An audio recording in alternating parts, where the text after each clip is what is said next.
Show with Jim Check and Ian Burns. Good morning. I am Jim Check, that good-looking young man on the other side of the screen there, Mr. Ian Burns. And look, we're almost matching. We've got two different colored ties, though. Beautiful day in the Okanagan. Sun shining, no smoke in the air whatsoever. Beautiful, beautiful day in the Okanagan.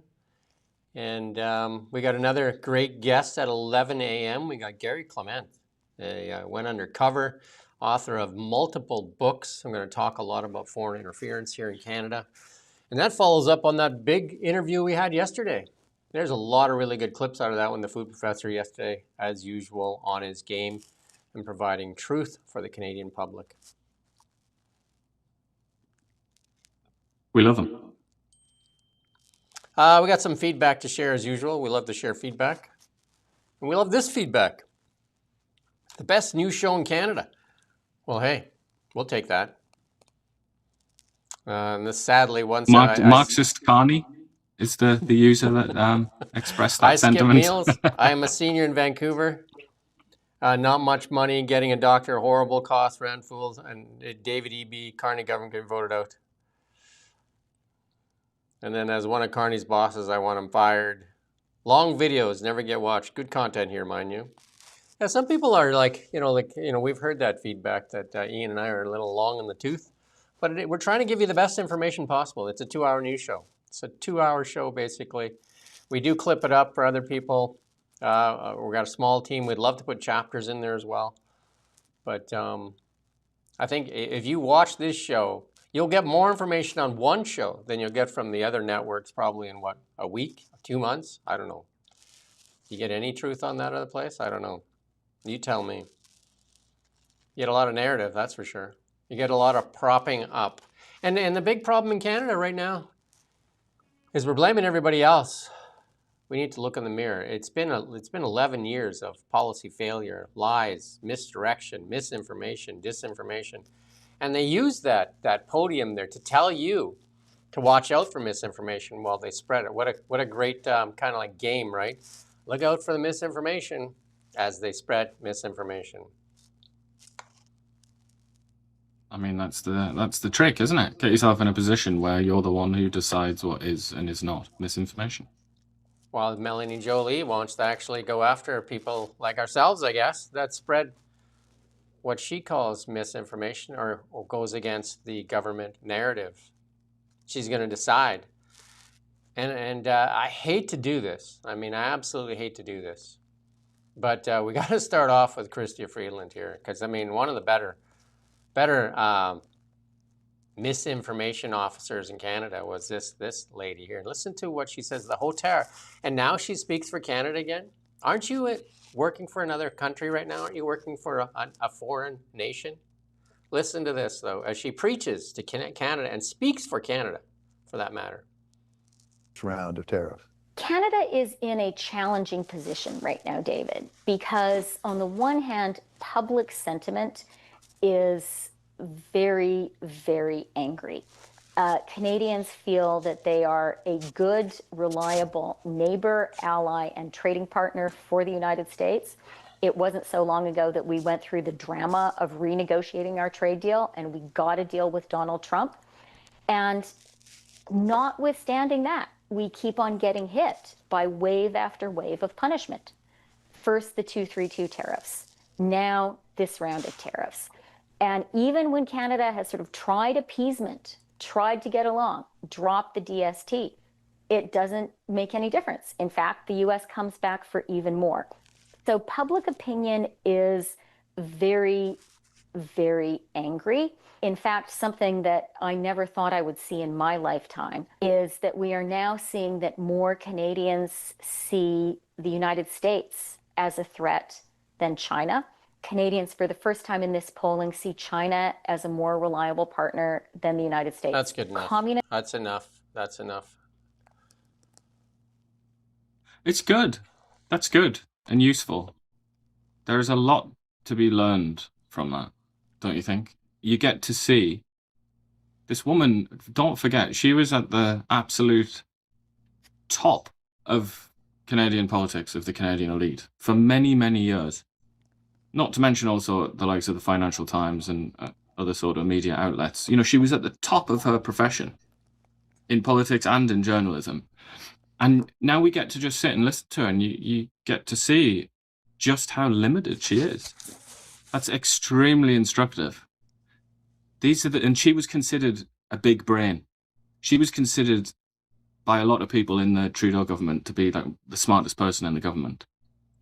Often spoken of in that way, alongside Anita Anand, our good friend. But this is really instructive. This is very useful because we get to see that actually she's not particularly smart. She's never had an original thought in her entire life. She sits there and trots out garbled cliches and conventional wisdom, things that she's read in the Financial Times and other newspapers. That's all she's got. That's all she is. And if she's the best, if she's like the best that the Canadian elite could put forward to rule us, what do you think the rest of them are like? And that is useful because sometimes people can be sort of subdued and they can think, oh, like, you know, they're so much better than me. Like, they know so much more than me. They're always going to rule over me. Not necessarily.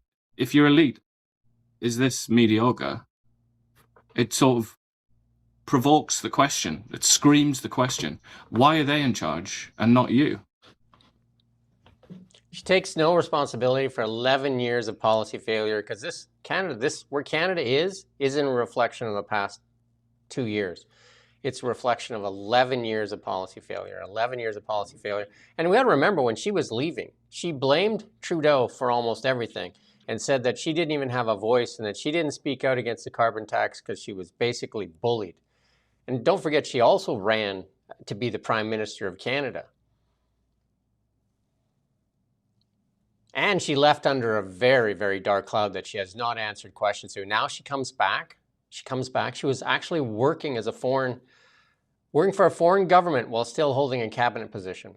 She took that job while she was still holding a cabinet position. And $25 billion under her now care with no oversight, and $50 billion wasted on EV deals and green schemes that no accountability for. What she did to the Canadian taxpayer is just abuse. The taco and tinsel thing that they pitched, remember at the end there, they pitched this, no GST on tacos and tinsel.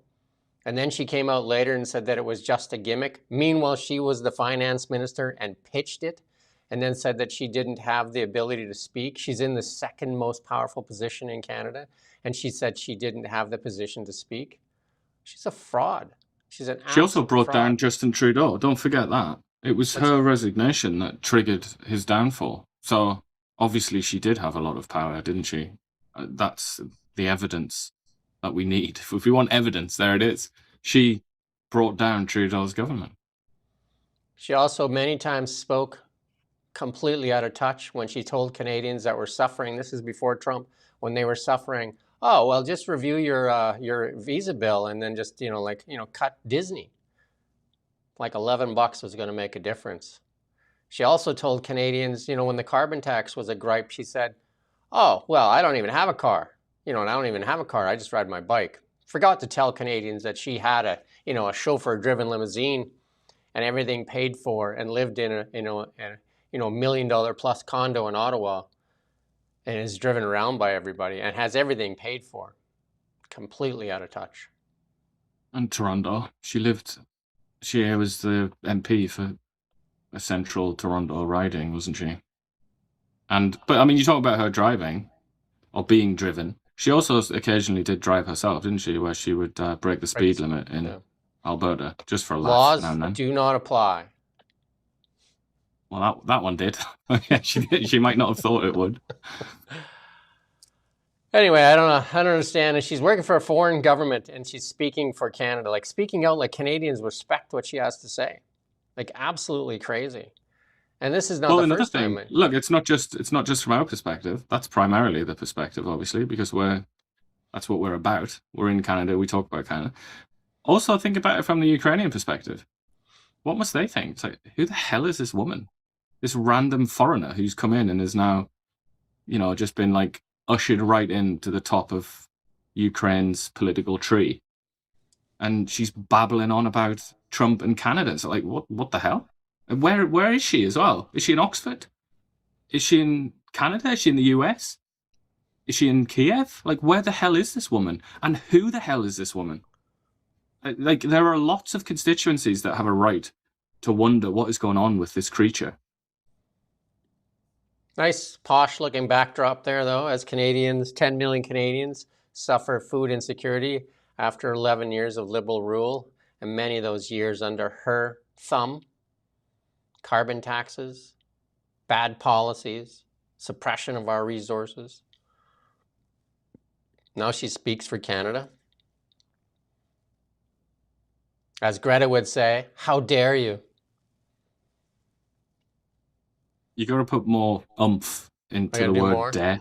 I didn't really want to try that out. How dare you?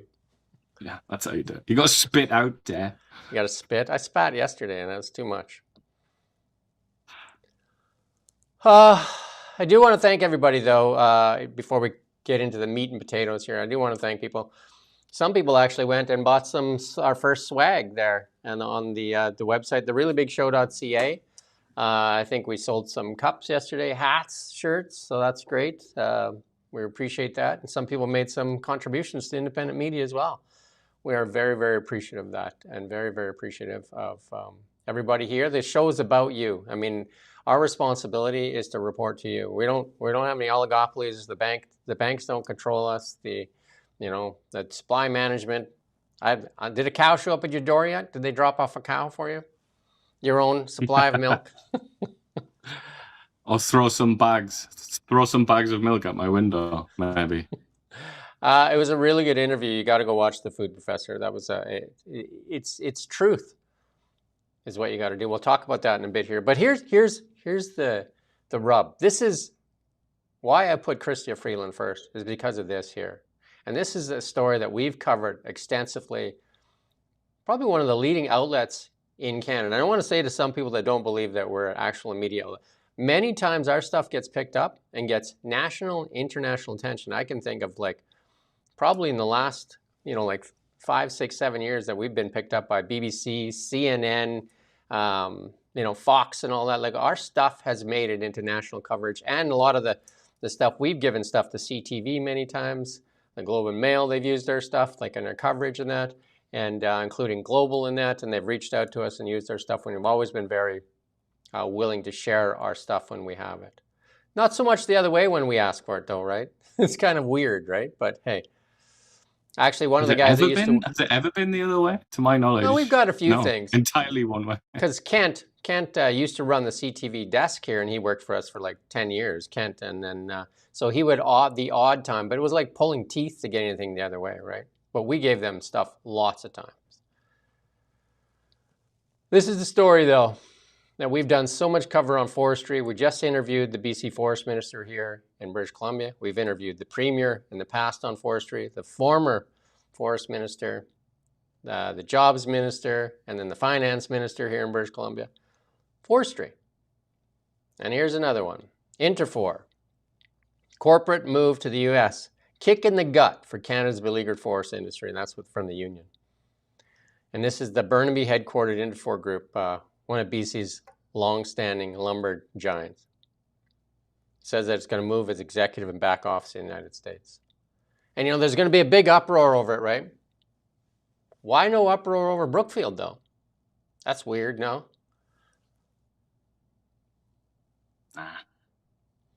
So this has been happening, right? I've been talking about it. I was just down in Washington. Many of the Canadian companies have moved south. This is an old thing. This isn't all about Trump. This has been happening over the past decade. This has been happening over the past decade. And a lot of it is cited as access to timber, economic fiber, bad forest management, all that stuff cited over and over and over again, right? And the company's moving. There is a big Canadian presence in the United States of America, massive presence in the United States of America. Canadian-controlled lumber companies down there, 35 to 40% of the softwood lumber production is Canadian companies working in the United States of America. It used to be the other way around. The big companies used to come here, like Weyerhaeuser, and I worked for one. I worked for Pope and Talbot. They all left. Weyerhaeuser's still here, but most of them have left. West Fraser has operated more U.S. mills than Canadian ones. 21 or 23 mills have closed in British Columbia alone since 2023 in BC alone. In BC alone. And we just lost the Northwood Pulp Mill there in Prince George just about a week ago. But this is two more mills. These two are in Ontario that are packing it in.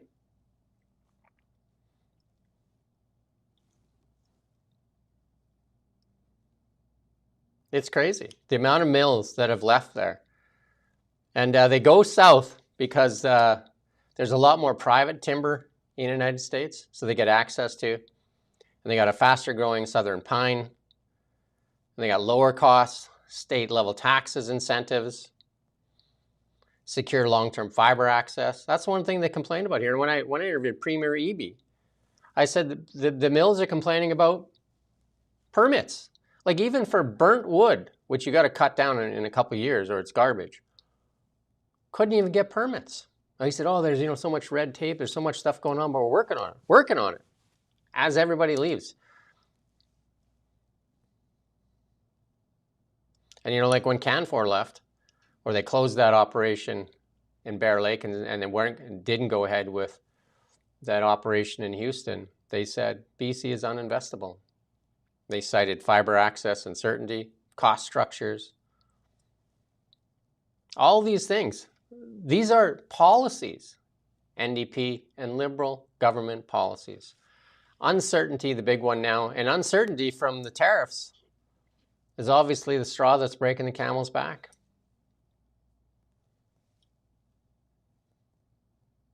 And sadly, sadly, the only people doing forest management in Canada, the forestry companies. And if they all leave, who's going to do the forestry management? Who's going to stop the wildfires? Because if you don't have forestry managers, you're going to have more fires. I didn't put it in here, but Carney was bragging about, putting aside 30% of the forests in Canada as untouchable.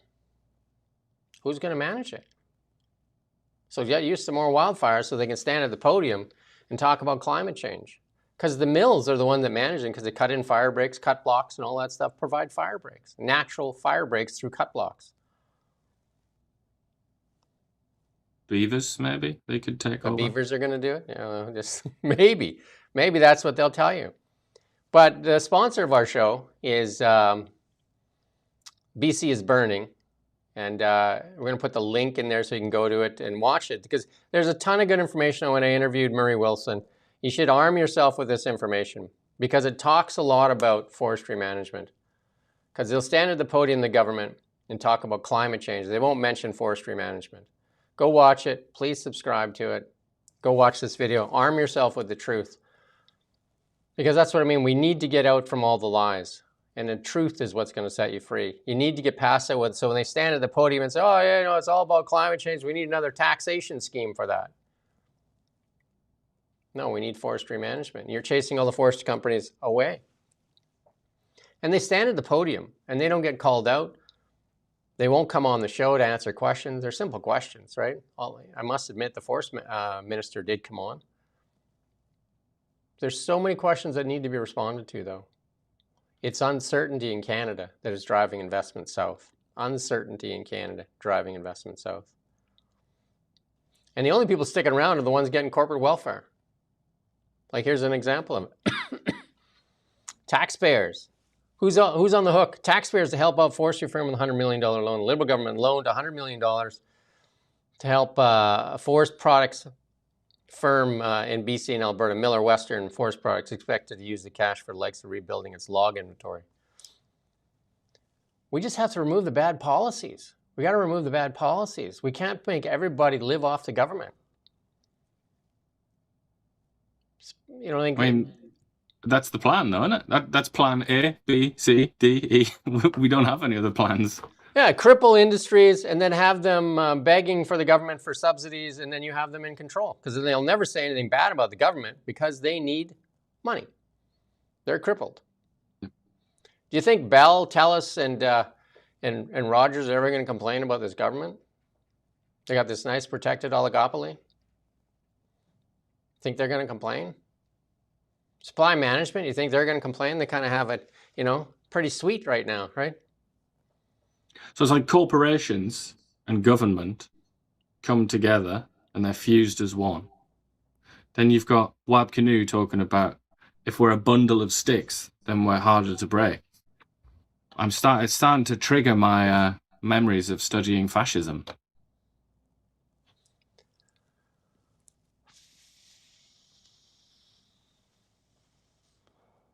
And look at this. What is the liberal mantra right now? They got some policies out there, actually. Buy Canada, right? Buy Canadian. They actually have a policy that says buy Canadian, but then it's like, if you read the fine print, it's just like, well, they just need to have a GST number and that will be fine. They just need to have one person working in Canada, and that qualifies as buy Canadian. But look at this. Here's one of Canada's top 10 TSX listed companies, Brookfield. Where are you investing, Brookfield? Where's the next investment? Because we've already outlined the one they're going to build with Westinghouse. They're going to build 10 nuclear reactors in the United States. They just took CPP money. They did a joint deal, which we don't have the details of what that split is. And they went and bought a large logistics warehousing facility in the United States. $52 billion, was it? Let me have $5.2 billion in this LXP. And now look. Brookfield and next they are to plan to build a $100 billion AI campus on ex-nuclear weapons site in, is that Canada? I can't read that spelling. Does Canada have a Y in it? Kanaki? It must be Kanaki. I think it's Kentucky. I don't know that place. Something to do with chicken? Kentucky Fried Maybe Chicken. Maybe it's turkey. There you go. Mark Carney showing you where to put the money. Has no influence on that, obviously. So there you go. Brookfield teaming up with the U.S.'s largest electric utility to build a massive data energy and energy complex on a former nuclear enrichment facility.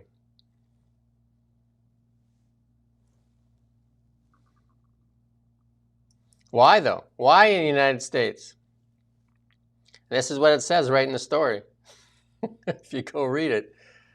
Thanks to President Trump, the U.S. government is leveraging its assets like our federal lands to add power generation, create jobs, and ensure the United States wins the AI race. Brookfield has placed itself at the forefront of AI and an energy boom in the United States. Read that again. Brookfield has placed itself at the forefront of AI and energy boom in the United States. Can you imagine if we all did what the Canadian elite does? Like every single one of us. If we all went out into public and talked about elbows up and stuff like that. But then when the rubber hit the road, we all just put our money in America. And we just went there. We went to work there. We sent our kids there to be educated and all the rest of it. What would happen to Canada then? That, if we all did what the elite of Canada does, I think Donald Trump would be vindicated, wouldn't he? In saying that Canada is only possible because of the United States. That's probably what would happen, because everything would just shift to the United States. But at the minute, we have what is in effect a disloyal elite that is completely focused on a foreign country and a loyal peasantry that's just left trapped here to pick up the pieces, basically. And I posted some of our clips on LinkedIn the other day. And I got a few people attacking me, calling me and Ian MAGA. And why don't we just go move to the United States? Well, why don't you tell Mark Carney to move to the United States? Because they're putting their money there. They're literally putting billions of dollars into the United States. And it says right in here, thanks to the president, the U.S. government is leveraging its assets like our federal lands to add power generation, create jobs. All we've done is create positions and bleed the taxpayer. We have how many new offices opened up by Mark Carney that has given out like $500,000 salaries to former bankers that have got Julie, how much have they gotten done so far? Julie, have you been keeping track? Julie? Carbon price adds Yeah, just we need that much has gotten done so far. But everybody's gotten cash and bonuses. Francois Philippe Champagne's wife got a bonus. Haven't laid a lick of track at Alto. Got a bonus. But also this person on LinkedIn you're talking about saying that we're MAGA. Well, obviously, the obvious thing to point out is we don't have any power. We're just a couple of humble Canadian citizens pointing out what we see as being quite damaging to Canada, right? We don't have any power. Like, what are you talking about? The second thing I would say is the Prime Minister of Canada, who has an awful lot of power, said very recently that he wishes to, quote, make America great again. That's what MAGA stands for.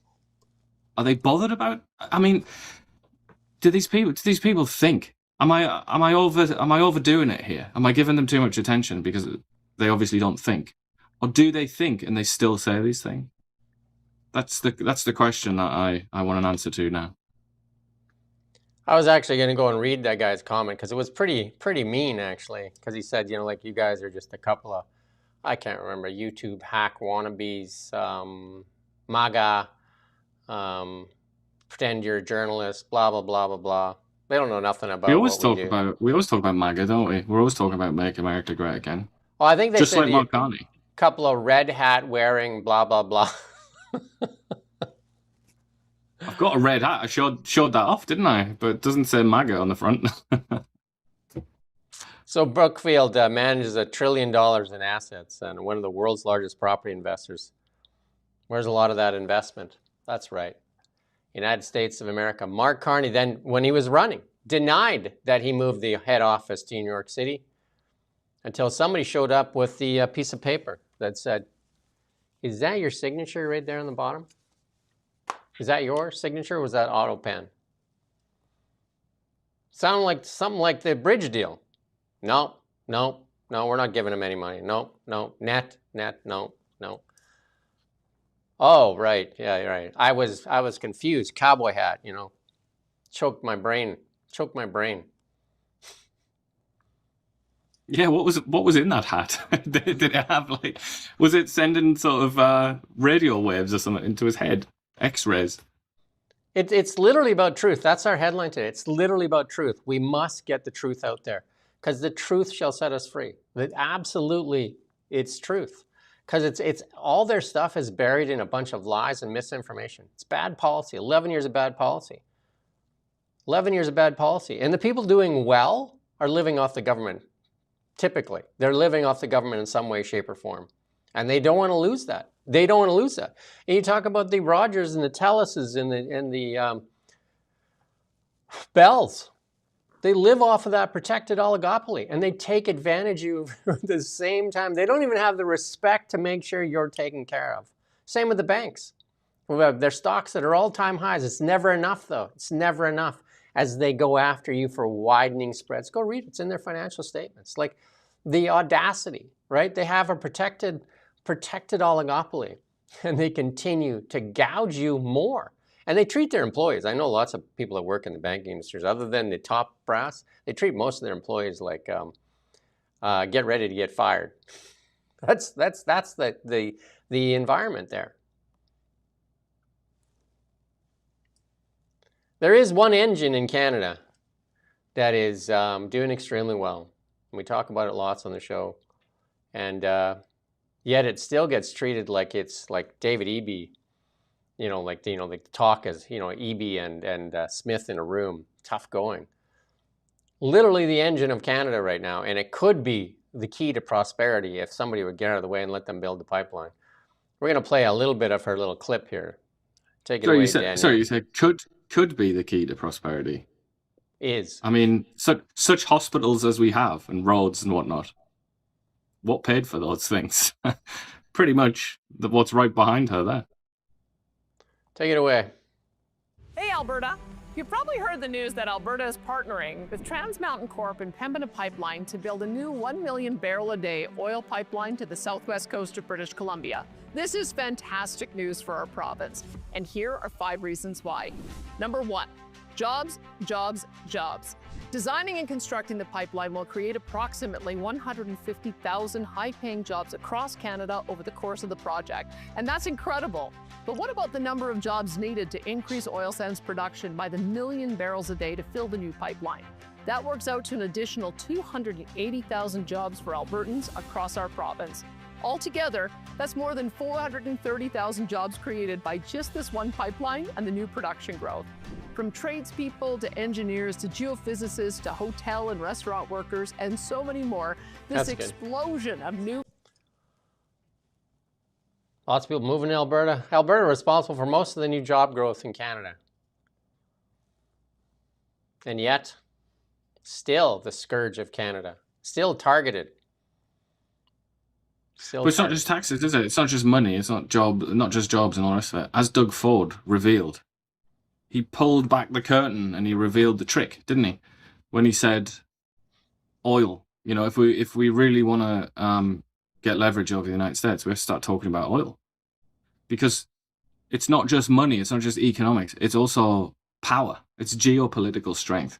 It is the reason when you get, like, you know, some Asian or African or European leader, when they get one of these out and they're looking at countries, they see Canada and they just say, oh yeah, oil and minerals. Okay. And they'll go, then they'll just like they'll go to Taiwan and they'll say, oh yeah, Taiwan, right. Semiconductors. Or Mark Carney would also say Canada for semiconductors, of course. No, chips. If you like chips, Mark Carney's economic chips. expertise.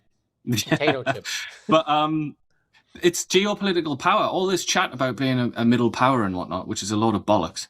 If Canada was going to submit its proposal, its thesis to the World Middle Power Association, it would basically be 95% about oil and minerals. That's basically the source of Canada's power. And Doug Ford showed us that that's true. When he said, you know, like he basically admitted, like, we can't get maximum leverage over the Americans unless we use our actual power, which is oil. So it isn't just money. I mean, it's all important. There's a reason that we end up talking about this subject constantly. It's not because either of us have a particular affection for oil, I don't think. It's just because it's the fact, it's the reality of this country. It is the obvious reality. And then that's what it is. 11 years. Imagine how different it would be today if the Northern Gateway pipeline went ahead and the Eastern pipeline went ahead. Imagine a different world today, because that was Harper. Those two were in the go. And then the Trudeau Liberals took over. And Mark Carney testified committee to kill Northern Gateway. And Energy East was killed as well. And then when Biden won the election, that killed the Keystone XL. So three pipelines, one south, one west, one east, kiboshed. Basically, as Karina Gold put it, a Liberal MP, landlock Alberta. Don't allow them to take their product to market. Mark Carney's book, Values, it's all there. It's all there. Then it's covered in a bunch of lies. It's literally covered in lies, but the truth is there. And the media covers it in a whole bunch of other climate hoax, climate religion, climate this, climate that, and then shames you in driving your car while they jet around the world. They literally shame you. We got so much showing you later. Fauci's blowing up on the internet for sure. When will we get accountability in Canada? I don't know. Like, they're sealing the records, but we'll get to that. We'll get to Fauci. And somebody asked about when Warsh speaks. Warsh speaks, Kevin Warsh, the US Fed, speaks at the decision comes down around 11 o'clock our time here at Pacific Daylight Time. So it'll come during the show here, so we'll update you as well. Because we have Gary Clement, former RCMP officer. We're going to talk about foreign interference here in Canada as well. And there we got with Kevin Warsh there. Warsh, I mean, the bet is that he stays pat, like there's nothing happens, but oil has already backed off a little bit. I mean, I don't know when that thing cools off completely. I mean, it was down, it's up. Now it's up a bit. It's up $5 this morning as they chuck a few more missiles back and forth. But all the while this is happening in the Strait of Hormuz, like Ian says, the oil industry is very ambitious. Venezuela, we shared that with the other day. Venezuela now what, 800,000 barrels a day? Going to the United States of America already, 800,000 barrels a day already. You know, Daniel Smith said they want to get 1 million barrels a day, right? Through that pipeline, the new pipeline. Look at that, Venezuela ramped up, and how long after their country been run into the ground? Venezuela's already putting out 800,000 barrels. You know, like the Canadian elite had said, oh, it's going to take Venezuela 5-10 years to get their oil back online. Nope. No siree, Bob. We had the Global Traveler on. So they're buying used equipment. They're getting it. There's people on the ground working already. U.S. oil field people out there working. The same people that were in Alberta and sold their assets in Alberta and went to Venezuela. United Arab Emirates doing a pipeline around the Strait of Hormuz. Lots of stuff is happening, right? Lots of stuff is happening to take away, you know, that choke point, that leverage. So Canada needs to get on the stick. Like, we need to get an actual pipeline approved, because we still don't have pipeline approved. What we have is, right now, is like the taxpayer on the hook. They still got to do consultation. What was it, 105 First Nations group? 105 First Nations group have to be consulted before they build this pipeline, this second pipeline. That's basically twinning the first pipeline. And then they were going to dredge How many nations? How many nations did you say? 105. 105 nations. So that's at least 200 people. That's going to be a long time, isn't it? And then there's already pushback at court. There's already in court over dredging the Vancouver port to get bigger ships in there. I mean, this thing could be. Canada is just a quagmire. It's a literal quagmire that the Liberals created, and it's all based on a bunch of lies. It's all just posturing lies, and again, benefiting the few at the expense of the many. This Alto project, like, if you were a serious government, there's no way the Alto project would be on the table as one of the biggest project Canada ever built. That's the thing. Wouldn't you say, what is Canada's strength? What is Canada's strength? Oh, right, oil. Let's build one east, let's build one west, let's build one south, let's build one north. Let's get our energy to markets, and let's get some mine sites going. Let's get some mines going. That's what we have. We have Seabridge up there in northwest BC right now, after spending, what it was like $1.5 billion, 15 years later, back in court, because they did a deal with 2 First Nations groups. And then another one of 50 said, hey, we didn't get consulted. So the judge said, hold on. We got to take a look at this. You got to do a consultation first. That sends a message to the market, doesn't it? What do you think that message is? Well, look at the title of this video. The message is, our elite are liars. When they tell us that we're going to move at speeds we didn't think were possible, that we're basically in a wartime scenario. It's not been this serious and this intense since the end of the Second World War, or sometimes they say the end of the Cold War. We've got to do things. We've just got to do crazy, unthinkable things. Those were lies, or at the very least, they were not true statements. Because obviously, a country at war fighting for its life would not behave like this. Obviously. I mean, does that even have to be said? I want to say this to people, though. Do not allow them to silence you anymore. I mean, so many people were silenced in the shame. So many people scared to speak up. And here's the biggest thing out of this. You have a right to be wrong. Even if you're wrong, you still have a right to speak up. Canada is a democracy. Them calling you MAGA, we're going to have Jasmine Lane on Friday, you know, because they're attacking her like crazy, because, you know, like, because she dares speak out and critiques the policies here, like we're doing. And we get called MAGA and a whole bunch of other stuff and blah, blah, blah, blah, blah, right? Meanwhile, the guy who says he wants to make America great again, the guy who says he wants to MAGA, he's considered anti-MAGA. We're only going to get better if we confront the truth and learn how to compete. We do not have a right to the American economy.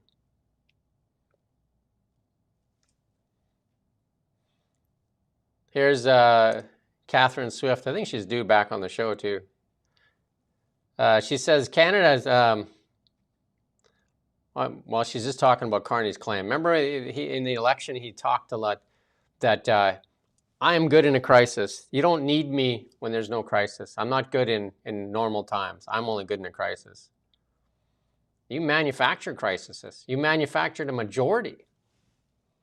What you are good at is manufacturing non-truths into narratives that the subservient media pushes for you and protects, and liberal MPs that have no courage to speak. A democratic crisis, you could say, completely subverted the will of the Canadian people who elected a minority Liberal government or gave a plurality of their votes to the Liberal Party, ended up getting a majority. So there's a crisis in democracy for you. There's a food crisis. There's a hunger crisis, let's say. There's also a reputational crisis for Canada because of the likes of Michael Marr, who disgraced himself and this entire country by extension by pretending that there aren't any, there's no forced labor or slave labor in China. I mean, the list literally it goes on and on and on to the point where one gets rather tired of it. So yeah, I concur with what you say. He is the master of crises, but not in the way that he thinks he is. Mike, thank you for that contribution of $49.99. Must be an American conversion, so we appreciate that. We so appreciate that. Another member, Jason Uncensored. Welcome to Thinking Canadian. Thank you for that. Jasmine Lane put this out. This is, again, you want alarming?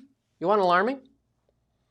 And then you ask yourself, well, they're still pitching temporary foreign workers. We did the story just a while ago. They're still pitching that Canada needs temporary foreign workers, that, you know, like we can't fill these jobs. Then how did this happen? The CNE's annual job fair drew close to 50,000 applications for 5,000 seasonal jobs. How is that possible? In a nation that supposedly just desperately needs the temporary foreign workers. If you had MPs with any courage at all, they would say 0 temporary foreign workers until the youth unemployment gets below 4%. Just like that. 0. Until we have the youth unemployment below 4%. Show you care. And I don't understand why Pierre Poilievre doesn't pick that mantle up either. Just like 0 temporary foreign workers until youth unemployment below 4%. He was pushing to abolish it, wasn't he? So I guess yeah, fair enough. I probably agree with that. But look at this. You know what? Again, more lies. Because how can there be 50,000 applications for 5,000? Was it just the other week? What was the company?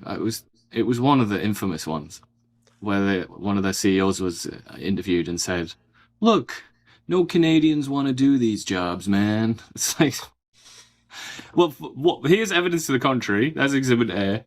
Exhibit B, I would say, is just look at studies on how a labour market works. We've been studying labour markets in a serious, meticulous way for hundreds of years. You don't need a PhD in economics from Harvard University, like some of our elite have.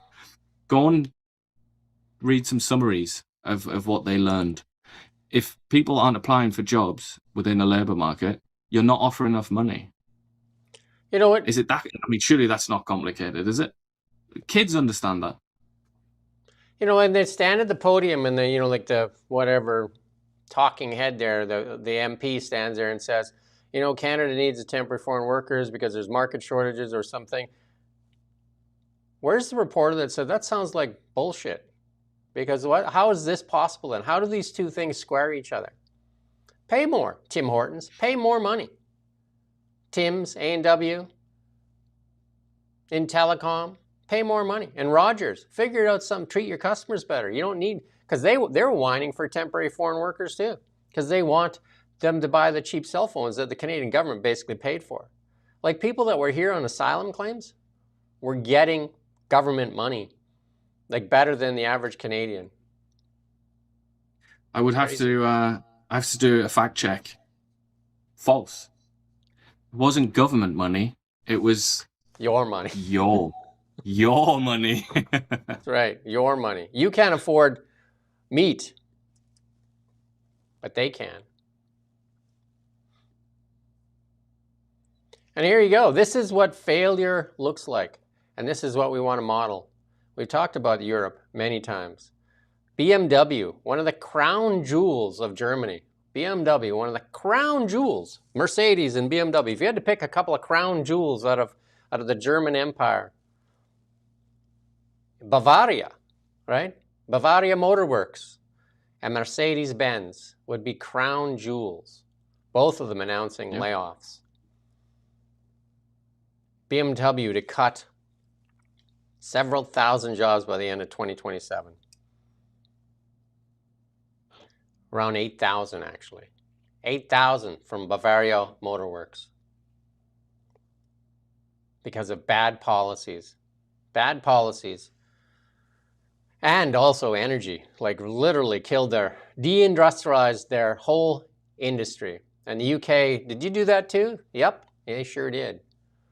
And what's Canada doing? Same thing. Basically bought the playbook.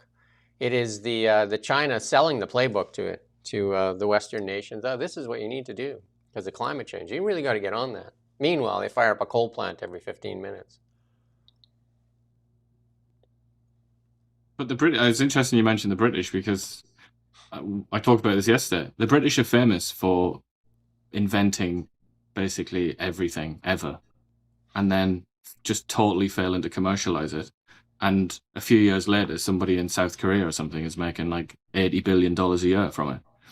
The Germans, on the other hand, who basically invented cars, mostly came out of Germany. They kept hold of that for so long, like more than a century. They kept hold of it because, you know, the British would often look at the Germans and say, like, look how smart they are. Look how much smarter they are than us. They invent something and they keep it in Germany and they make so much money from it. And it's like, it becomes a part of their economy and a part of their society. But now we're seeing that the Germans have turned British. They've turned as stupid as the British. And this is the kind of thing that a lot of the Americans look at. People like J.D. Vance, obviously, quite famously. They look at this and this is what makes them feel so pessimistic about Europe, is this self-inflicted harm, you know, the way they damage themselves. And it's so sad to see. I mean, I don't think J.D. Vance takes any pleasure in it, but I mean, I certainly don't. It's very sad to see this. It's downright crazy. And but if you go look at the stock charts of Ford and GM right now, and then you ask yourself about policy, just pull them up. I don't know, Nick won't be able to pull them up. But Ford stock is you know, since Trump has taken over, eased tailpipe emissions, stock's been on a tear. Stock's been on an absolute tear. Went from $8 and it's, you know, banging on the door 16. And they're talking about demand for their sport utility vehicles is at all-time highs. Imagine that. I'm not making it up.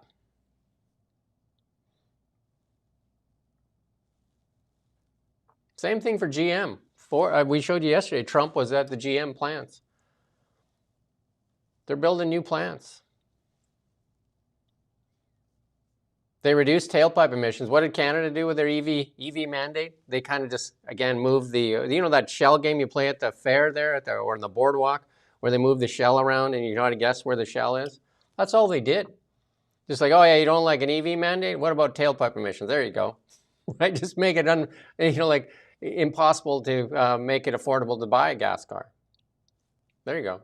Same thing as the CBC with bonuses. Oh no, we don't do bonuses. We just increased our salary. Bonus is in there now. What do you want from us? Thank you for the contributions, Global Traveler. Thank you. Canada needs a strong leader. Mike again as well. And, you know, I mean, yeah, like MAGA doesn't hurt us. Say it all you want. They don't care. What's that? Your mother told you that. Names will never hurt us. Sticks and stones may break our bones, but names will never hurt us. No sticks and stones either. But I don't think they're teaching that to the kids anymore, are they? Not these days. No, they teach them about words now, right? Like words. It's all about the word police, right? The word police. And then here you go. According to The Wire, the Ottawa is going to scrap its contribution requirements for the U.S. streamers. Not willingly, because they're taking them to court. They're just like, all right, nah, we're good. We're not going to do that. So they plan on scrapping that levy on entertainment companies, including Netflix, Disney, according to a court filing after pushback from the United States and Hollywood studios. But where are the Liberals going to get the money to fund their nonsense? Any ideas? You. That's right, you. Liberal government planning to scrap its plan to impose a levy on the likes of Netflix and Disney, according to the report, but they will be required to reinvest a percentage of their revenues in Canadian Indigenous content. But the Liberals intend to use what else? Your money that you work hard for to replace that money lost through scrapping the plan. You do it. I mean, you can spare a few dollars, can't you, for this? And then you can spare a few dollars for supply management. You can spare a few dollars as well for some activist organizations that we need to fund who want to subvert Canadian civilization, Western civilization. You can also spare a few dollars for, there's these people in Ghana, you see, they really need some motorbikes. You can spare $100 or so million for that, can't you? 125. It does rather add up. Lebanese ski school. We need some money there because, you know, who doesn't want to ski in Lebanon? Of course, trauma, the trauma of the taxpayer, it's cumulative. It adds up. Absolute abuse of the taxpayer. And you just see that, you see things like this. Oh, we need to push garbage TV that nobody in their right mind would ever put money up. No, like private investors would ever fund this. We really need to do it because we need to win some votes in Quebec and other places. You want to pay for it? Yeah, you'll pay for it. I mean, at some point, one has to crack. That is like Network, that film that you keep referencing. It's like eventually you're just gonna have a sweaty face and have a meltdown and just say that you're not going to take it anymore. Because this is the same government that is in enormous deficit, can't fund its own programs, and so is borrowing money to pay for shite like this. It's fiscally incompetent. It's massively in debt and deficit, but it keeps doing this. And then you get people like Mark Carney saying, and others saying, oh, you know, we're going to have to tighten our belts a little bit. I mean, is this not a notch on the belt? I can give you 100 ideas for notches on that belt. You can tighten that belt easily. And yet it continues. Mike, another contribution from Mike. Thank you, Mike. He says he wants Alberta. Oh, he's talking about Ford. We call him Flip-Flop Ford. He has a different name for Ford there. You can read it yourself from Mike there. He said Line 5. We talked about that. And Daniel Smith warned them. He says, you cut off oil to the United States. Remember where that Line 5 comes through. Where's Ontario and Quebec going to get its energy? And Canada is a net importer of electricity. We did that report with Heather Exner-Perot from the Laurier Institute. It is like, I mean, it's clownish. That's what I mean. They live in a pile of lies, misinformation and lies. We need to get the truth out to Canadians. This elbows up movement. And when they call you MAGA because you push back, tell them to grow up. Grow up and confront reality. Because there's people, 10 million Canadians right now going without food. Of food insecurity. Have some bloody empathy as you live off the government. Have some empathy for the people going without. Like, it's enough of your nonsense. Look at where we are. It's 11 years of policy failure that put us here. 11 years of policy failure. And you look at what's happening in the United States, that economy is on a rocket launch pad. On a launch pad. Not so much in Canada. We are in like I said, if that happens to the dollar, if what a lot of people are talking about in the dollar now, like Ian and I have been talking for a long time, people catching on now.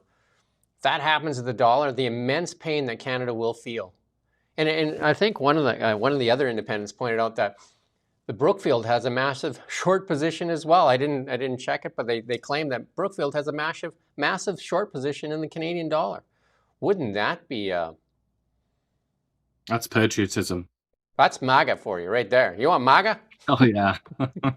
Someone here is asking, I don't know if this is like sarcasm or if it's a genuine question. Rob Gilmore saying, you mean Alberta can't give Ontario energy? Lol. Well, I guess the oil, there's a natural gas pipeline But from you can Alberta also to train it. Ontario. You can do it by train. Or But you we can have, send you know, oil like on a train. Yeah. we don't have a lot of like capacity with rail though either. Yeah. And obviously that's a crazy way to transport it, as people know, when it goes off the Expensive. rails. Literally off the rails. Like, it's a little bit dangerous and clumsy, and it's not the best way to do it. But it's also just, it's totally inefficient, isn't it? Like, sending these carriages thousands of miles, it doesn't make sense. I think what we're going to try and do is do stickers. And I don't know if people like to put stickers on their vehicles anymore, but we're going to start giving away some hats too. Really Big Show stickers. I get the truth from the Really Big Show. We got to get the word out to get more people watching the Really Big Show. Because if you're armed with the truth, when they say nonsense to you and this elbows up and all this nonsense, if you go watch the CBC and just this virtuous hauteur, right? You know what I mean? How you feel. Just like during COVID, we're going to show you some stuff about COVID. Those same people that shamed you during COVID and everything, they're the same people that have their badge now for this elbows up thing. They just love the badge, right? They imagine them back in the old cowboy days when there was a hanging to be done. They'd be the first ones out there with the ropes. Are these the people you want to associate with? These people that just want to judge? I think somebody said something about judging other people, didn't they? What was that? I can't remember. So here's another one from Catherine Swift. Canadians spent $200 billion chasing an energy transition, and Canada still runs on the same amount of fossil fuels at the same rate. Where'd the money go? That's the real question. Where's the money? Chris Wright, the energy minister down, or the energy cabinet minister, or what his role is down, the energy secretary down in the United States, said that the amount of money that has been spent in the world on this climate stuff is in the trillions of dollars. And what you got out of it was a lot of people rich, but not a lot of new energy. The same goes for Canada. Stephen Guilbeault, why don't you cough up the documents and just clear your name? Clear your name, because that allegation hangs over your head. You'd think he'd want to clear his name, wouldn't you? Come on the show. Come on the show and show us the documents. We'd love to share them with the world. This is interesting, though, from, what is this, Concerned Canadian Manufacturer? I can't remember what that stands for, but yeah, Catherine it's Swift. Coalition of Canadian Manufacturers. I can't remember the BC And either.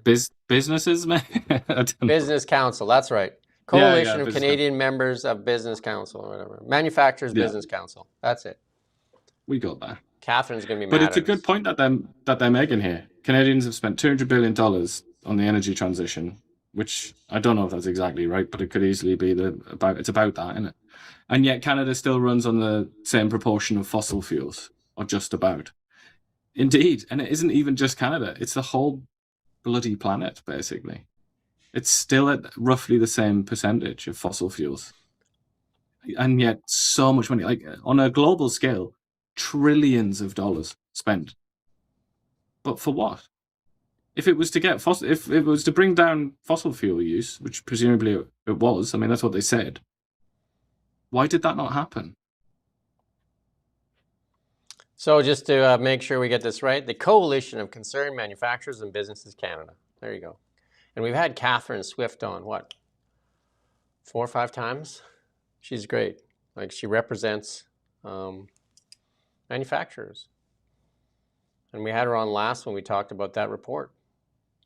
When 57% of that group that was polled said they won't invest in Canada. That's the indictment of 11 years of policy failure. Policy failure, policy failure, policy failure. Lies, misinformation, disinformation. And how do they cover it up? They tell you that you can't speak, Ian and I can't speak because we're spreading misinformation. Which part is misinformation?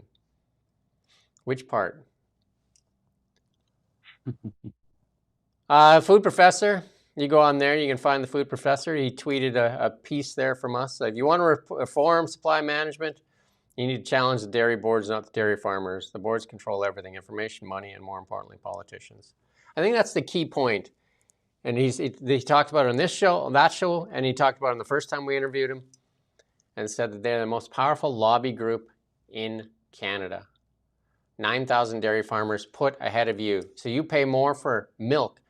And Ian highlighted a while back, the professor even talked about that, is that, you know, like they're growing people and, you know, maybe just go through that point that you shared about, you know, like the height of people. Was it Denmark you were talking about, or? It was the Netherlands, yeah. But it's just a small essay by Professor Václav Smil in the book The Numbers Don't Lie, which is it's just a short book. It's like a collection of essays by the professor, and he talks about the extremely strong link between human height and milk consumption, and then highlights the Netherlands as having a particularly high level of milk consumption. And he didn't. I don't think he mentioned it in his little essay, but I went on then to say that height is associated with like so many different health indicators. You know, like it's not just an aesthetic thing to be taller or whatever. Like it's better for you, generally speaking. Taller populations are healthier populations. So we're talking about basic nutrition. And I want to say again, like the people that come here and watch this on a regular basis, you're likely in the top in Canada for knowledge, for news. Like, as we cover like 40, 50 stories a day. And we try to bring you as much truth as we can and cut through the noise and the BS. And it's about holding power to account. You know, some people say like, oh, we're a MAGA and we're whatever against this liberal government. No. Our job is to hold power to account. Last time we looked, who's in power? Who's been in power for 11 years? Who's put us here? Who did this? It's Pierre. You know, they're trying to blame Pierre. There's an editorial cartoon out there right now that blames Pierre Poilievre for selling Canada to Trump. Like, I mean, that's how bad the media is. They're trying to frame it in people's minds. And some people are dumb enough and they fall for it. They actually fall for it. That Pierre Poilievre is selling Canada out to Trump. How? With what power? What? Did we do that little cartoon? That's all the rage. Did you see that, the cartoon? Yeah, I did. That's what I'm talking about. It's ridiculous. Right, okay. The monopoly thing or whatever is just like selling out like Canada to Trump. Yeah. Jason Kenney, like you said, there's very few politicians other than Mad Max that have spoken out about supply management. Jason Kenney stepping up. Jason Kenney, I must say I'm quite surprised by Jason Kenney. I read his tweets all the time. Jason Kenney is, I say it, he's like a bit of an intellectual, and I didn't really know that about him. But he's got a lot of knowledge, a lot of like historical and political knowledge and economic knowledge. We'll give him another plug. To the old Kenster. I sent an invite immediately after seeing this tweet and said, "Will you come on the show? Because you're one of the few voices in the dark talking about supply management." And to his credit, he responded and said, "I'm traveling for 2 weeks." And so I re-responded and said, "Okay, what about after that?" So, Mr. Kenney, you're one of the voices in the dark that's daring to speak out against supply management. This thing that hurts so many Canadians for the benefit of the few at the expense of the many. And you're right, he's pointing out charts that it worked in New Zealand. Why not here? But it takes courage. And you're showing courage, so come and share. Well, people are also talking about Kenney as like a dark horse, maybe, who still has the ambition to become Prime Minister. That's often said of Kenney, isn't it? Ever since he, stopped being Premier of Alberta. So he is putting it on the line a bit. If that's true, and he does actually want to be back in politics, then quite a ballsy move. Here's another thing that is causing a lot of uncertainty in Canada. Absolute. And we've covered this extensively. We've interviewed Jeff Moyes, 4 times, 5 times? I can't even remember. Aboriginal lawyer with about 33 years experience and negotiating treaties here in British Columbia. We talked to him a lot about the Cowichan decision. But this is bigger than just BC. This is set limits to rights and titles. So this is from Holly Doyle Blacklock's Crown Indigenous Relations Minister Rebecca Alti's department in a briefing note says it respects Indigenous rights and title to an ancestral lands, but remains in court over First Nation claims to Parliament Hill. Eastern Ontario, Algonquin seeks $5 billion in damages. The government of Canada is committed to maintaining legal clarity and stability in land ownership while respecting Aboriginal rights and titles. Parliament Hill. At least it's finally hit the point of absurdity. Like surely it can't get any more absurd than this. This has to be the end of the road, doesn't it? Is this government legitimate or not?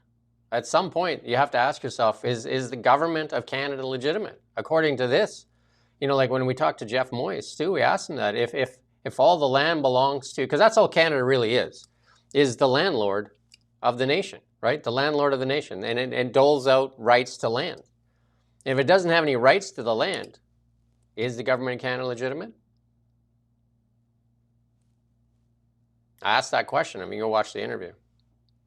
Because what else are they, they're a tax collector. They collect taxes based on the land. Remember the King days? The King came around riding on the horse collecting taxes because he said all the lands belong to the King.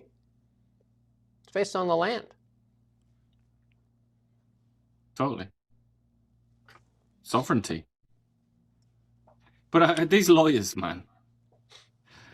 I know this is a very controversial comment, but lawyers, they are just extraordinary creatures, aren't they? The lawyers coming here, trying to get billions of dollars extracted from taxpayers and given to some chances who think that they can claim Parliament Hill. What kind of a person do you have to be to do that job? It's like, all right, today I'm going to try and milk the taxpayer for $5 billion.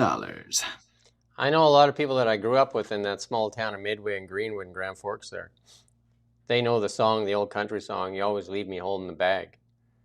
I think that's like Canada's motto. The government is like, hey, how do we get more money? And the taxpayer's like left holding the bag, just like, because it's always you. Who's going to pay for the pipeline? You. Who's going to pay for carbon capture that nobody wants? You. Who's going to pay for this? Who's going to pay for random garbage made by Netflix or whatever that they're forced to produce? You are. Who's going to pay for bikes in Ghana? You. How can? By the way, I just want to point out, just so that everybody knows that I'm still trying to read. I'm trying to read all these comments. I'm very aware of the hostility to Jason Kenney here. It's overwhelming, profound levels of hostility towards Mr. Kenney, and including somebody who says it's insane that I said, "Oh my God, Jason Kenney, an intellectual." And and then you then go to talk about his policies. You can be an intellectual and be very bad at governance. Those aren't mutually exclusive. What I mean by intellectual is like he strikes me as somebody who reads a lot of books and thinks about ideas, and he knows a lot of things. Those people can still be very bad as leaders or whatever. I was just pointing out that he seems to, he has knowledge. He's clearly educated, which is, and the reason I pointed out is because that's a very, very rare among our glorious elite. And we do want him to come on the show. We want to get all these voices on the show. We would like Chrystia Friedland to come on the show. We just have one or two questions, just one or two, maybe 5, possibly 20. Thank you to Karen Heyman there for joining and becoming a thinking Canadian. If you can support this show any way you can, and you can support it by as simple as sharing it everywhere you can. We do want to give a shout out to our moderators. They're marked in blue in there. We do want to thank them for all they do for us as well. We do want to shout out our Island Fox out there running our Instagram. She volunteered for that as well. I think on one of the ones she just did is in the 40,000, a clip there that was done. You know what I mean? Like we were just getting Instagram going. Our X is now going. So if you go to the reallybigshow.ca, we've updated our website. All the titles are on. All our social links are there. Follow us wherever you can. Share wherever you can on your favorite social channel. And then also there's the store there. And then there's also, if you want to contribute to independent media, you can do that as well. Ian and I plan to go to Washington here. We're going to do something about that in the next little while. And Mike, again, showing up here.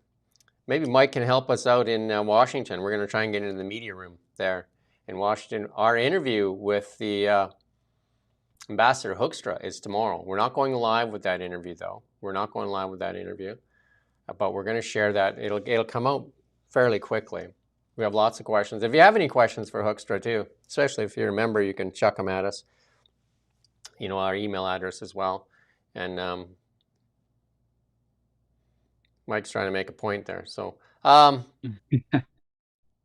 we appreciate you, Mike. Global Traveler is also saying that I said that Jason Kenney is a conservative. Did I actually say that? I don't remember saying that. But I mean, he was a conservative with a capital C. You know, he's in the Conservative Party.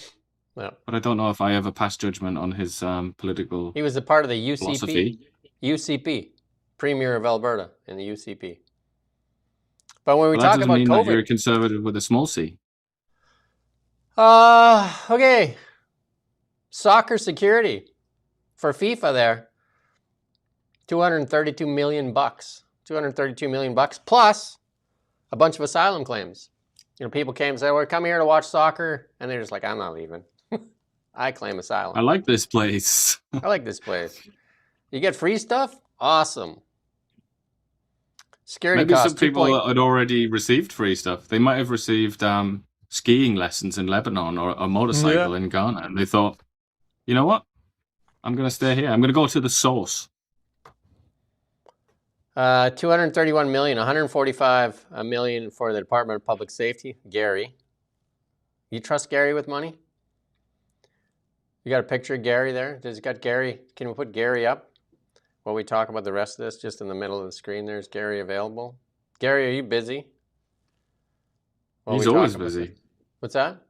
Nick, you want to put Gary up? He's always busy, isn't he? He's a very hard worker. The beaver? There you go. So Gary, while we're going here. Gary's busy. Very diligent. 79 million for the RCMP, 4.3 for CBSA. And then how many million just to fill out the paperwork? Or do we do the paperwork for the people claiming asylum? Probably do the translation as well. Doubt they speak English or French. You want to get angry? Here's one for you to get angry. Prince Harry. You can put this slide up. Prince Harry cost taxpayers more than any other visitor to Canada between 2014 and 2020.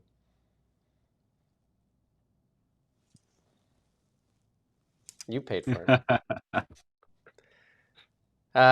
Canadian taxpayers. You paid for Harry twice, because I'm sure you all bought his book too, didn't you? And watched his Netflix show. So the Duke of you Sussex. Keep on paying. You've got a subscription to Harry.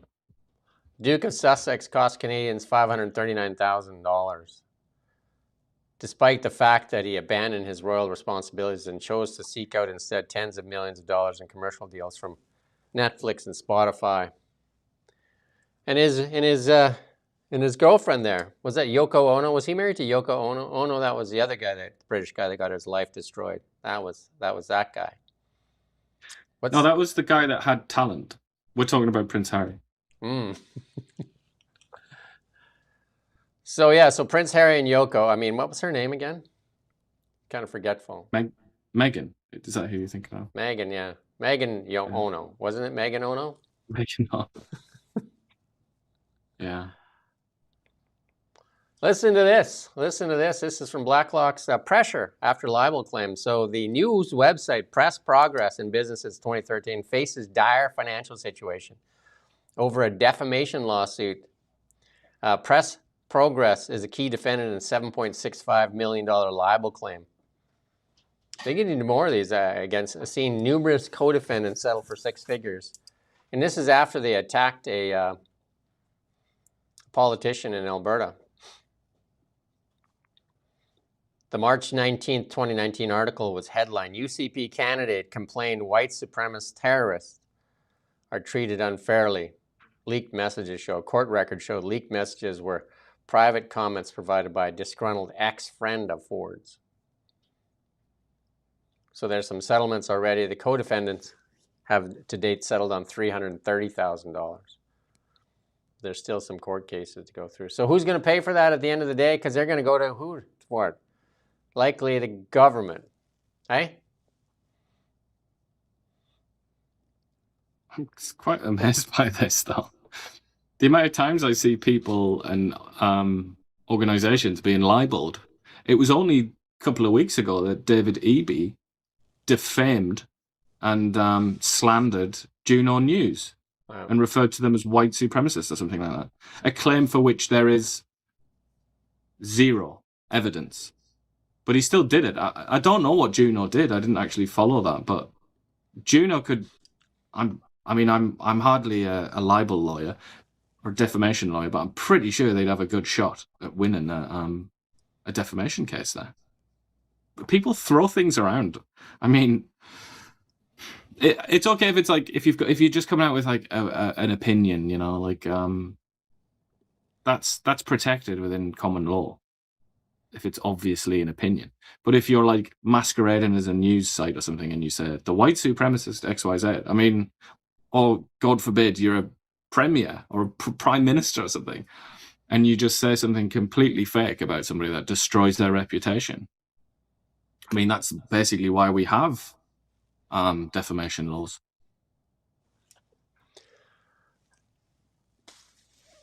CBC won't disclose Eurovision costs as memo says Ottawa can order it to take part. Why would they, hey? It's only your money. Meh. You don't need to know how we spend your money, do you? But we will arrest you and imprison you if you don't pay up. Taxpayer-funded CBC has refused to explain how much money it will spend in Canada's participation of the Eurovision song. Remember, Carney bragged about that just recently. You know, while trade talks were going on, wow, we're doing Eurovision. Such information is generally considered competitive and confidential, the broadcaster explained. A government document says countries have spent up to $1.5 million to participate in the previous Eurovision shows. Canada's participation in this contest, which is pushed by Carney, was briefly mentioned in the 2025 budget, which gave them an extra $150 million. What did they do with that $150 million? What did they do? The executive team gave themselves a raise because they said the Canadian taxpayer doesn't like bonuses, so we're just going to tack the bonus even more onto the salaries. So then Canadians can't complain about bonuses. See? Magic. We had talked to that with Franco Terrazzano of the Canadian Taxpayers Federation. Magic, eh? Magic. Shut up, basically.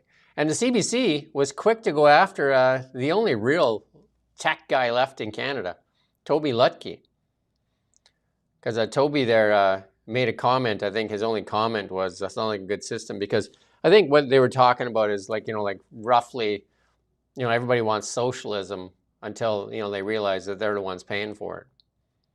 And I think he alluded to that some banker had says like the more taxes you pay, the more votes you should get.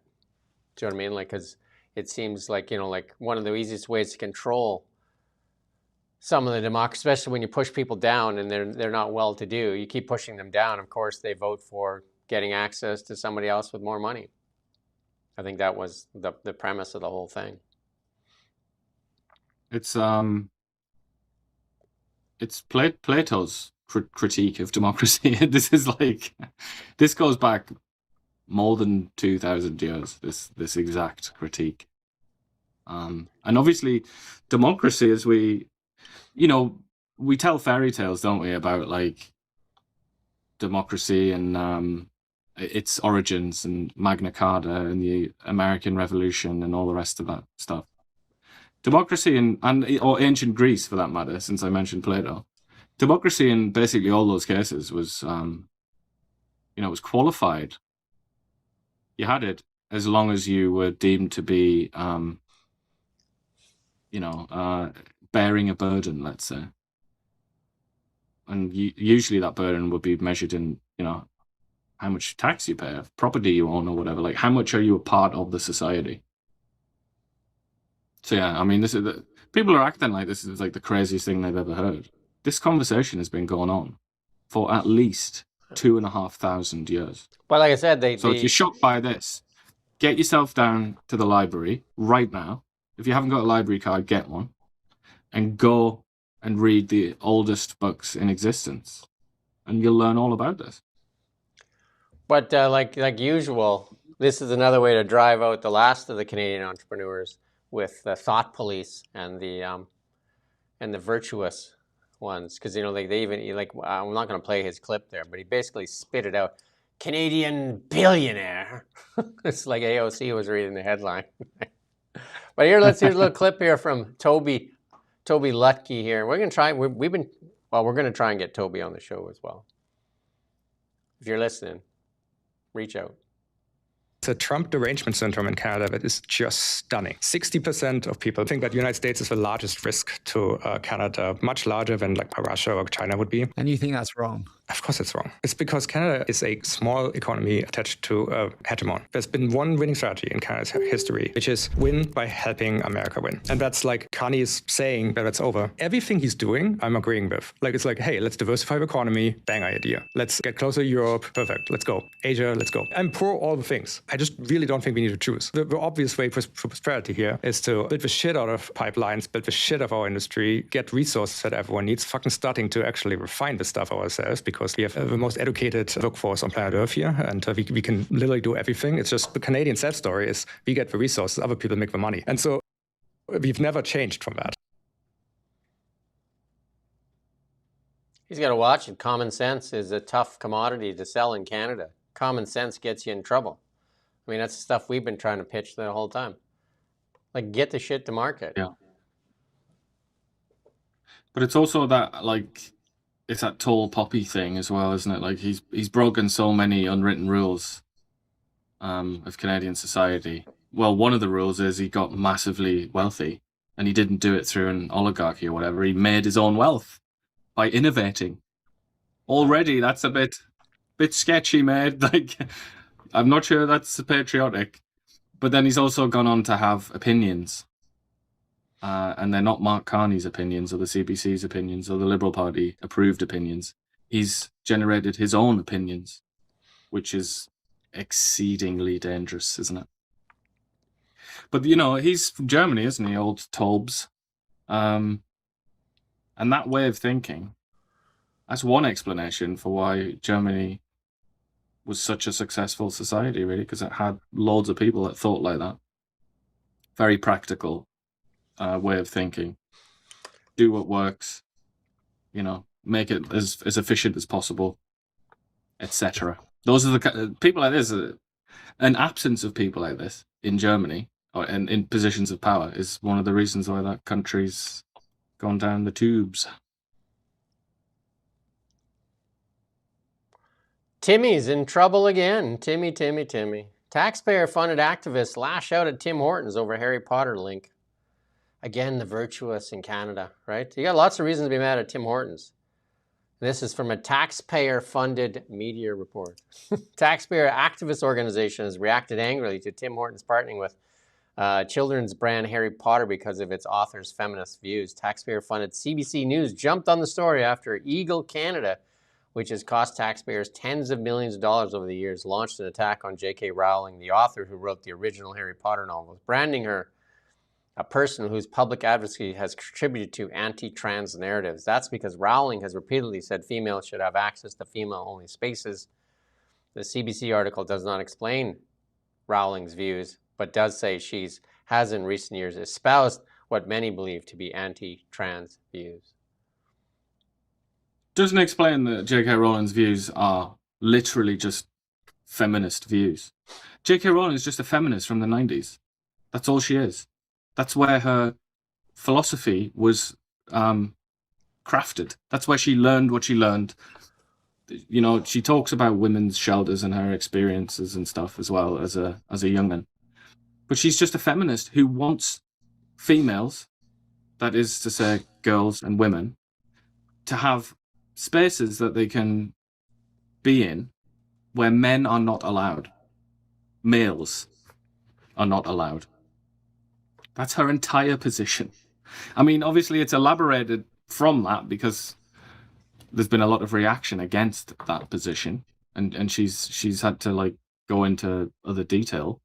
But that's basically her position, just like a totally run-of-the-mill feminist position. And now we have a taxpayer-funded activist organization complaining about it in ridiculous terms, like just hysterical, melodramatic terms. And then CBC News, which we also fund, boosting this activist meltdown. So it's an and writing activist a boosted garbage by the mega activist, right? Activist boosted by a mega activist. Yeah. And then writes a garbage article about it that doesn't give any context whatsoever. Just makes J.K. Rowling look like an inexplicably anti-transgender, like she just has some sort of, she's just got a problem with these trans people. Like, it just makes it seem like that because there's no context that explains what her actual position is. Her actual position is, in a nutshell, no males in female spaces. That's not even remotely complicated, is it? But the CBC still didn't find it in their heart to express that basic truth about J.K. Rowling.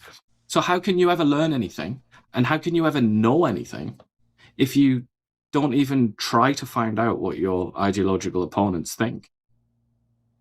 You're just trapped. You're trapped in a box of ignorance built by the CBC and paid for by you. So the doctor's in the house, and I got some medicine for you.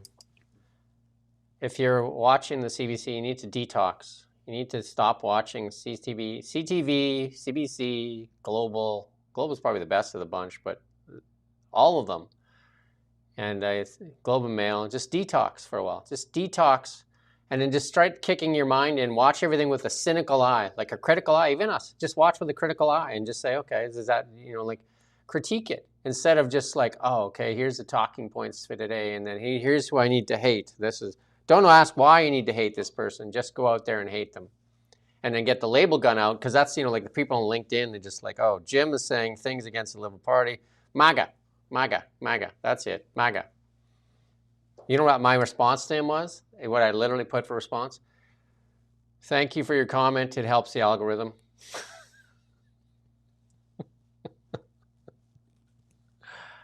Oh, my. Lena, according to the immigration minister, Diab, international students are an important contributor to the Canadian economy. You, not so much, eh?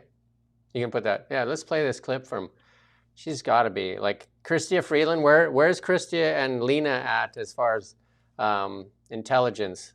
We should have Brian Isted on talking with the intelligence officer there to see if he can detect anything. As they said in the old Star Treks, beam me up, Scotty, no intelligent life here. Take it away, Lena.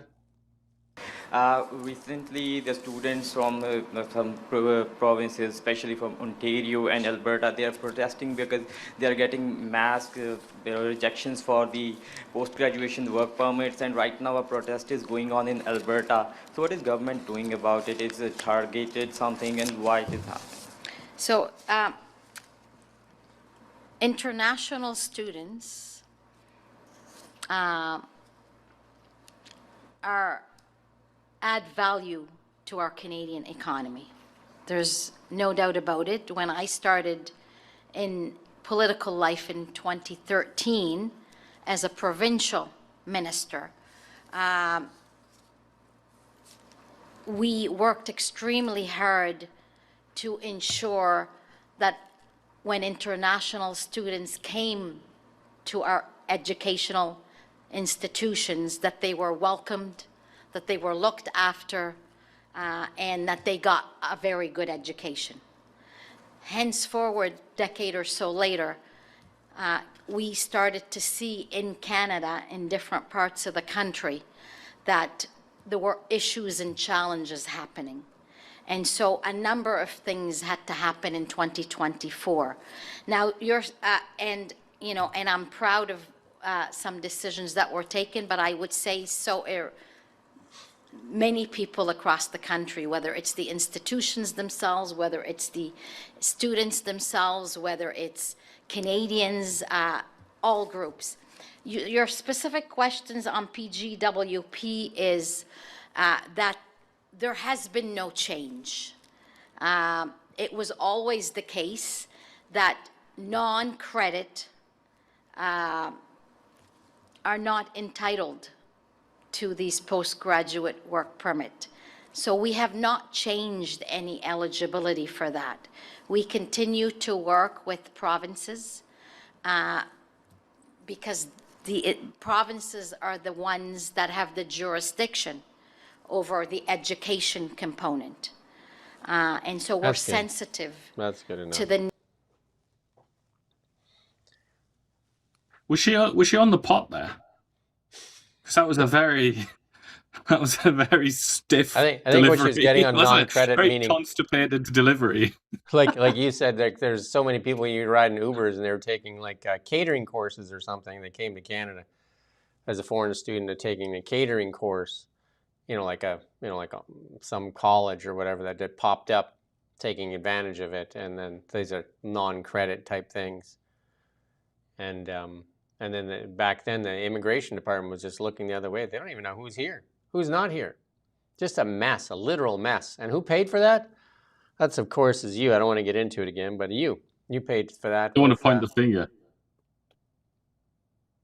I think people are getting used to that, right? We should just have a thing, just like basically just like you. But it's so disingenuous. A lot of the times you have this conversation and they'll say, "Oh, look at some. I don't know Toby Lutke. I don't know how he came to Canada or whatever. But let's just pretend that he was an international student." They'll point to somebody like that and say, "Oh, look at him. He's an international student. Like this is how they bring so much value to Canada." It's like you're pointing at like a few exceptional human beings who came as students to Canada, and then saying, "All right, now let's have hundreds of thousands of random people doing the likes of, sausage roll manufacturing courses at colleges that look like, they look like a sort of grocery store or something like that. If that, look like a pizza shop. Yeah, they're not the same thing, really, are they? We're going to speed it up a bit. We have Gary Clement joining us at 11 here, and we got a bit to get through yet here. But here's some good news, actually. Martin Peltier is going to be on the show on Tuesday, actually. Starting Friday, Albertans will have to pay out of pocket. We'll be able to pay out of pocket for MRIs, CTs, ultrasounds, and X-ray scans. Because, like in Canada, some of the waits are 8 months in that. I just had a friend go to Tijuana, and the province says patients who self-referred scan detects cancer will get reimbursed at publicly funded rates. So these systems, and I've interviewed a guy that studies social systems all around the world, and most of them have like a two-tier system where you can go get private care because they're going anyway. They're going to Tijuana, they're going to the United States, they're going to Turkey, they're going to a variety of places. So there you go. Because obviously the system as it is so constructed right now, it cannot, is this not evident? Again, I feel like I'm just saying the obvious, but it's incapable of responding to fluctuations in supply and demand, isn't it? This quite literally is economics 101. And yet it's persisted for so bloody long. It's baffling. Hurts my head. The internet is getting broken by Fauci. Like they literally that's it. Like if you scroll your X feed, it's just basically Fauci. The star, and the chickens are coming home to roost for the self-proclaimed science, Mr. Science. When he said those words, "I am the science," like man, his head was just crazy. And Sam Cooper put this out: breaking, Fauci invokes the fifth before a Senate committee accusing Rand Paul of convening the hearing only put him behind bars. We got a clip here from we got a few clips to share with you. This one here from Fox is, well, we'll let you watch it, then we'll chat about it. It's against the law to obstruct an investigation of Congress. There will be repercussions to your refusal to testify today. Senator Peters.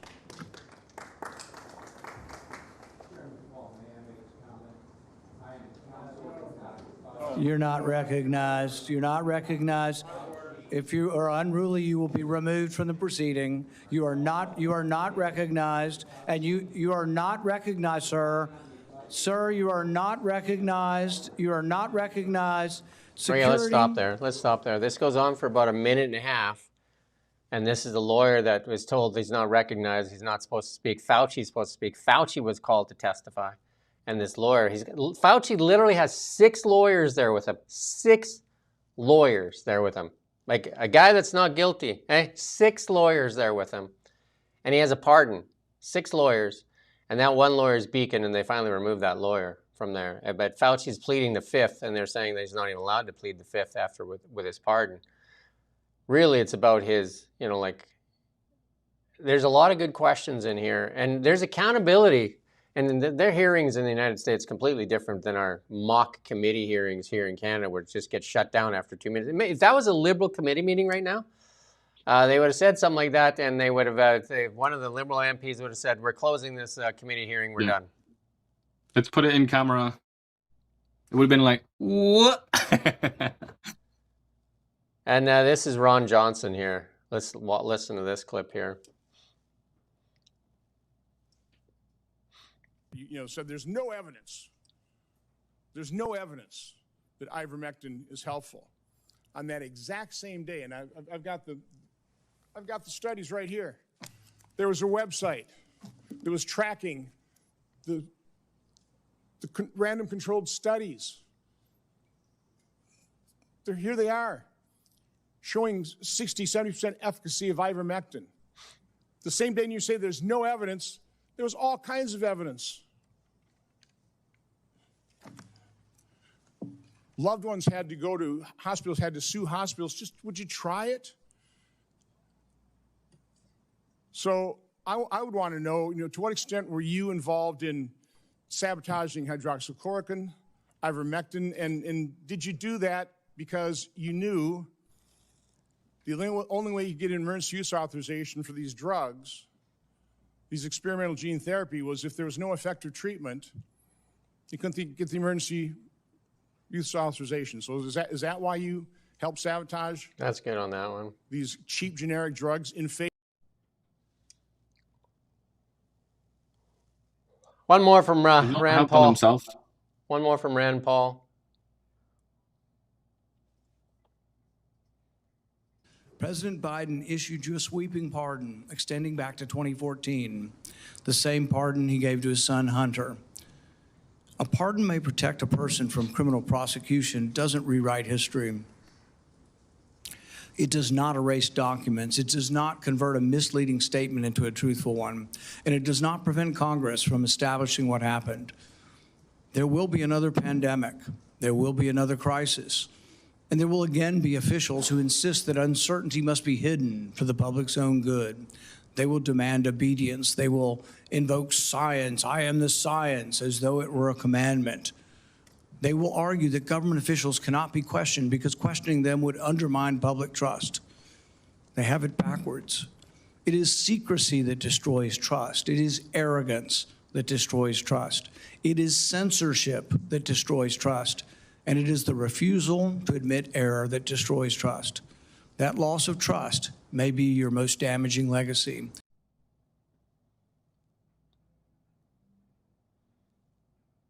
Let that sink in, because that's the truth here in Canada too. Yeah. We're going to show you in a bit. 15 years they're sealing those vaccine records. So go to the reallybigshow.ca. Go to the bottom, find an MP, find all the MPs, and say those records belong to the Canadian public. They should not be sealed. Why? On what grounds can they seal those records? We're going to see if we can get Dean Allison MP on here and talk about, because he's starting a thing. We'll show you that in a few minutes here. But here's Josh Hawley, Senator. He's always very outspoken. Constitution. Let's just get one thing straight. You don't have any rights under the Fifth Amendment because you've been pardoned, as you very well know. As the Supreme Court has been clear for a century and more, Brown versus Walker, 1896, when he has been pardoned, he may not stand upon his privilege. You know that. Your lawyer is sitting behind you now shifting nervously in their chairs. They know it. This isn't about the Constitution. This isn't about the law. This is about contempt. Contempt for this body and contempt for the American people. But I think I know why you're doing it. It's because you don't want to answer questions. It's because You did all kinds of terrible things. It's because during the pandemic, you got rich, didn't you? You got rich while people were dying, hundreds of thousands of Americans, over 1 million in the end, and you were getting rich. And not only were you doing that, you were using federal employees with taxpayer money to apply for and solicit cash prizes for you personally. Cash prizes totaling over $1 million. You did all of that during the pandemic, didn't you? That's a question. On the advice of counsel, I respectfully decline to answer based upon my rights under the Fifth Amendment to the Constitution. That's all he said the whole time. He doesn't want to answer to the American public. It's not even just the American public, because basically what he did there, the parrots in Canada did the same thing here. Basically the same thing. They just did the same thing. And you weren't allowed to question them. It's not. One more here. It looks terrible. I mean, the legal system, we have to remember, is the possibly the most fundamental aspect of the legal system is presumption of innocence. Innocent until proven guilty. So obviously he's within his rights. That's why the Fifth Amendment exists. And it, it's also in common law versions of that. You don't have to speak in your defense if you're accused of something. You don't have to say anything. So that's legitimate, but it is a terrible look, isn't it? It looks so ugly, and that's why people often, most frequently, people don't do that, because it looks terrible. But I'd also just want to go back to what Rand Paul said, which is the more important question. Anthony Fauci is an irrelevant little man who we'll all forget about in no time at all. He'll be gone. He'll be gone from our minds. But the breach of trust, this is what I've been saying. I've been having this conversation since the beginning of the pandemic, pretty much. I've been talking to people about this because that's something that you're not going to forget. The population won't forget that loss of trust. And I think particularly of like the masks, the fiasco with masks, where it was, don't be stupid, don't be a moron, don't wear masks. And then within what seemed like almost instantaneously, it was, if you're not wearing a mask, you're going to kill grannies. That ridiculous 180 on that one subject, I think, was enough to sacrifice decades of trust, at least decades of trust in, our elite, to use that word that I use all the time, are the people that make these decisions for us. And I suppose you could also say like public health in general. That was such a catastrophe. And I completely agree with Rand Paul there that that's not just gonna disappear. Like, we're gonna be living with that for God knows how long. I got one more senator here, Bernie Moreno. Listen to him here. And this is, I think, is really telling, because this is the question the American people and the Canadian people deserve answers. Listen to this. Catastrophically stupid, and that you thought that during these times saying these things made you somehow a lesser human being. Dr. Fauci, can you just turn around and look at the people behind you? You're not willing to do that? That's not a question. It's not a question. To your lawyer, it's not a question. There you go. That's good. It's a request. He refuses to look behind and just look at the people standing up there. He refuses. That's what I mean. They refuse to answer. It's the same stuff going here in Canada. They refuse to answer to the public. That's why, they won't come on this show. That's why they won't respond to emails. They refuse accountability. You want accountability? This government must be changed out. That's the only way you're going to get accountability. And that same thing goes for the BC NDP. We've invited the Premier on here many times. You want accountability? You need to elect somebody that will be held accountable, that will answer to the media, that will answer to the public. There's a lot of bad stuff that happened during COVID. Sure, and they were stressful times, sure. But sealing the vaccine records for 15 years is inexcusable, because those records belong to the Canadian public. They do not belong to the government. Health Minister Marjorie Michaels' department has sealed internal reports on vaccine and drug injuries for 15 years. 15 years. Go to the really big show.ca. Several million pages. Reallybigshow.ca. Go to the bottom and say, I'm mad as hell, I'm not going to take anymore. Those records belong to us. They do not belong to the Liberal Party. The Liberal Party is not Canada. The Liberal Party is not Canada. They are servants of the people. They forgot who they are.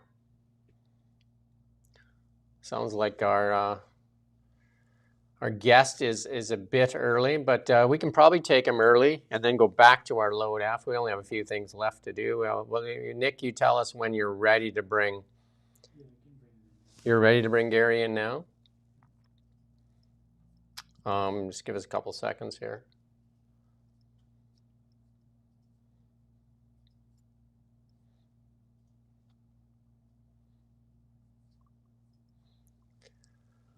All the stuff's at the bottom there. Gary, welcome to the show. Yeah, thank you. You're live with us here on the Really Big Show, and thank you for joining us. And Gary Clement, a former RCMP, president and CEO of Clement Advisory Group, and an author of many books, including Undercover. Nick, I don't know if you can find those down there. Canada Under Siege. Maybe you can kind of give people kind of a bit of a bio on your history, Gary. Yeah, be happy to, and thanks very much for having me. Yeah, I did 34 years in law enforcement. Excuse me. Many of it, or much of it, was focused on organized crime, transnational organized crime. I spent 3 years in Asia, working at the Canadian Embassy, covering China, covering Hong Kong, Philippines, and Japan, and did an extensive amount of undercover work in organized crime, which, fortunately ended up being very successful. Nick, can you move Gary around there? Can you fix? Oh, he's working on it. Okay, he's just going to center you. There you go. I think that's good. Thanks, Gary. Sorry. Hey, no problem. How big of a problem is Canada facing right now? Like, how big is this foreign interference? I know you were in Sam Cooper's book, Willful Blindness, and we've had Sam Cooper on and talking about the foreign interference in Canada here. Yeah, well, I think what the problem has been is that we still try and separate organized crime, transnational organized crime, and foreign interference. The reality of it is they've converged, and I think that's where Canada has fallen so far behind. I think it's an extensive problem. Prince Edward Island, the book we did on Canada Under Siege, really is a classic example of what really is taking place. And what we see there is, it deals with the PRC, and I believe the CCP is the only way to describe them is that they're the biggest transnational organized crime syndicate in the world. Anybody that doesn't think that is being misled, in my view. We're dealing with individuals that, like the Iranian Revolutionary Guard, has gained a foothold. We got the Indian population coming out of India. More so than ever before, are having a huge impact in this country. And then what we're seeing is all of these groups are converging and working with organized crime groups, whether it be the Sinaloa cartel out of Mexico, the motorcycle gangs in Canada. So, yeah, we're dealing with, I think, some very serious criminal activity, very serious foreign interference. We're dealing with politicians that naively have, only way I can describe it is they have their head in the sand or they've got their hands out because they can't be naive enough not to believe that there's more going on than what they're admitting to. So I think those are the things that Canada needs to wake up to. They're right now trying to sell. We just had at the top of the show here, we had Chrystia Freeland trying to sell to the Canadian public that China is a better partner than the United States of America. This has been a sales pitch really from the current government for the last while, that China, like communist China, and like this is where Canada should partner with. And we see all these these kind of stories come out and that, and like all the gang stuff and the money laundering. Sam Cooper's highlighted so much of that, and it seems like that it is willful blindness. Yeah, I can't understand why we're pushing so much to get in bed with China. We know, and I mean, China. If you go back, and it's been so well documented, right back to Nortel. I mean, Nortel got raped and pillaged in this country, and that ended up resulting in Huawei getting ahead of the game. We've seen so much. The police station in this country, although nobody wants to admit that they actually existed, but they did. Other countries have taken action. To say that we don't need a North American security perimeter, I think, is only fooling ourselves, and will eventually hurt Canada even worse than it is right now. Don't get me wrong, I do not agree with everything that the President of the United States is doing, but he is correct on one thing. Canada has not taken foreign interference and national security seriously. And they have been, for the most part, Canada has been protected for many, many years by what United States is able to do for us. We do owe it to our U.S. counterparts to take this seriously. And to say that we're going to get in bad with China is just a huge mistake. What we have to understand is, in the Chinese culture, they look at things 1,000 years out. We look at things, unfortunately, in this country based on election timelines, 4 or 5 years, because it's whether we can get reelected again. And that's how we survive in this country, or how politicians operate. And it's going to come back, I think, in a big way and bite us. The fentanyl trade, in my view, is something that is disruptive warfare by China. I mean, the precursor chemicals are coming out of China. That has been proven over and over again. It's killing, not just in Canada, but with the United States, taken from a North American point of view, hundreds of thousands of youth that, impact economically down the road, both countries. And in my view, that's an area that Canada needs to realize and accept that. I'm not saying we don't do any business with Canada, but to replace United States with China, or I meant to say China, but to replace business, United States for China, huge mistake. And it will come back and bite us. I'm going to ask one more question. I'm going to toss you over to Ian. But the question is the RCMP and CSIS equipped right now? Do they have the funding and the manpower to kind of deal with this? The equipment, the intellectual power, and just the funding to deal with this threat? Not even close.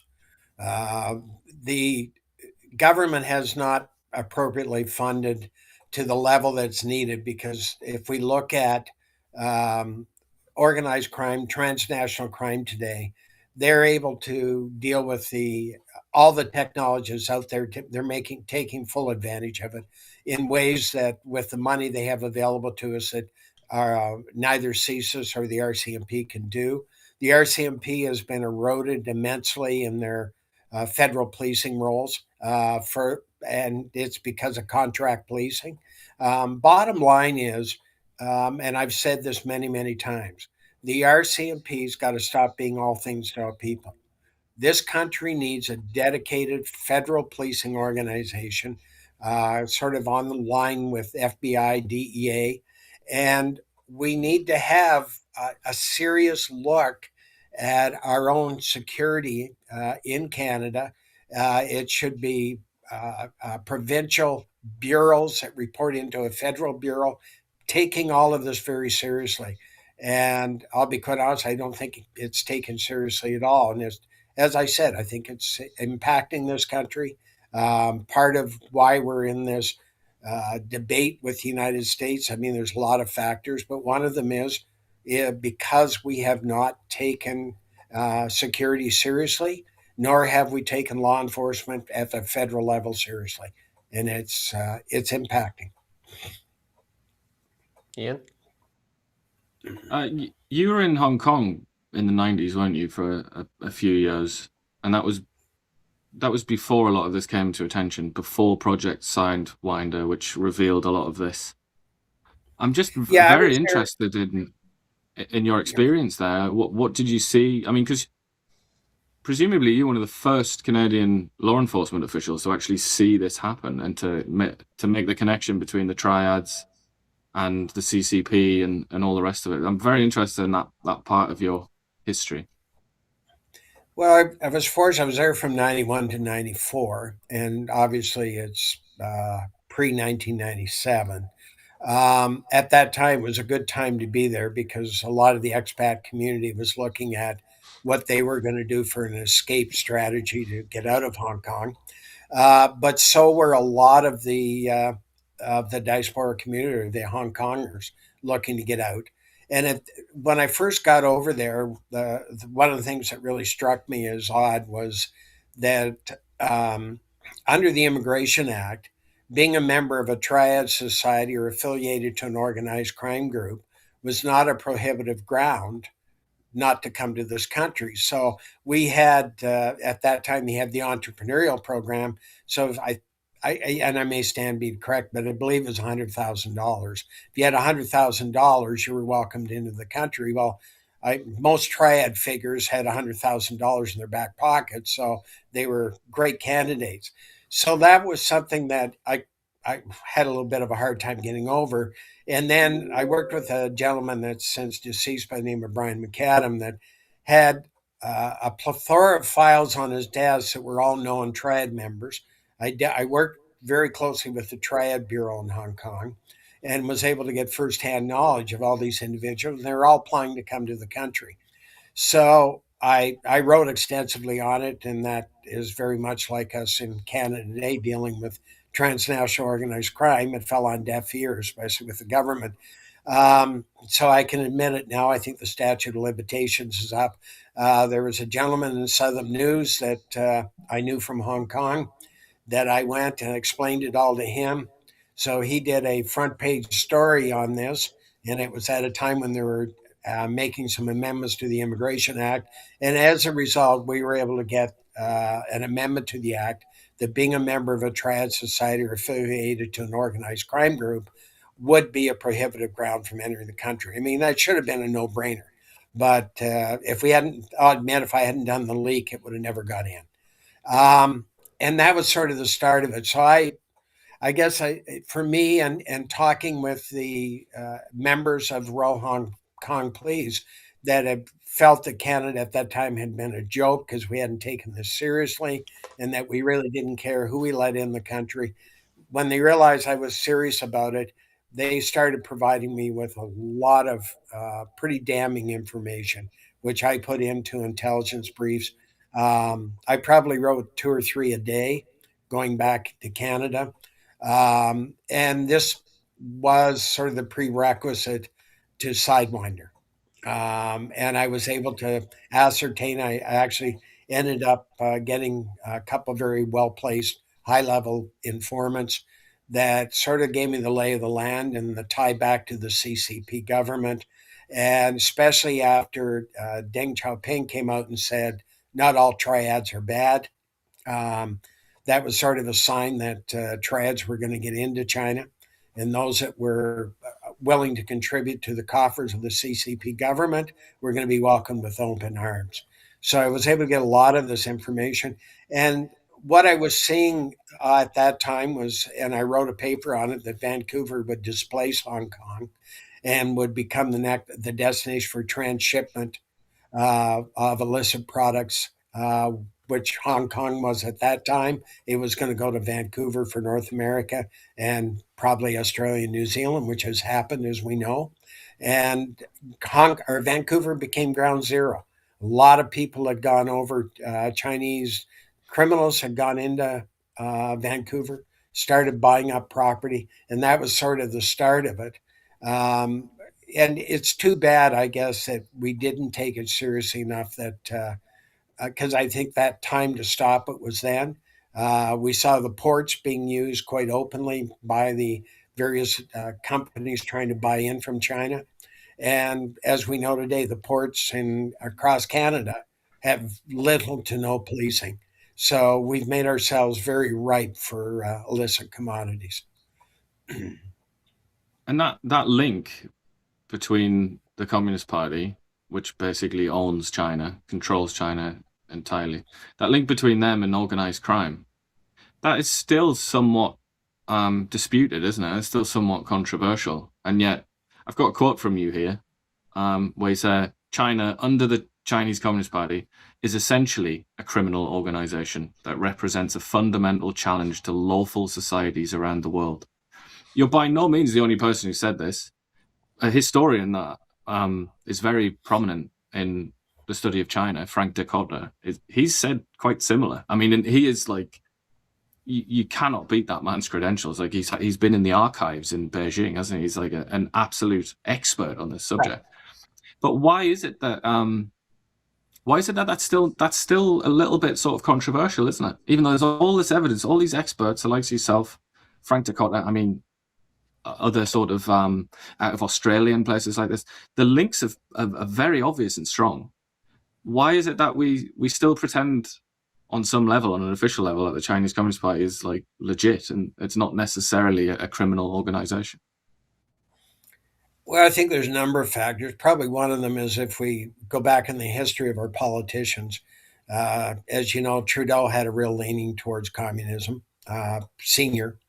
Power Corp ingratiated itself into China. You don't ingratiate yourself into China unless you deal with the CCP government.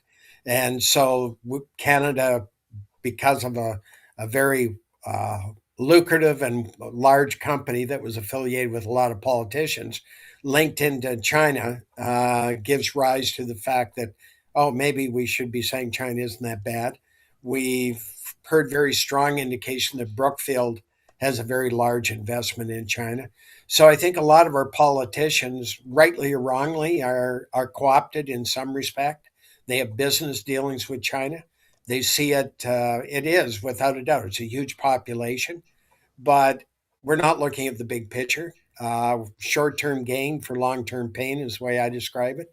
The bottom line is they still are organ harvesting.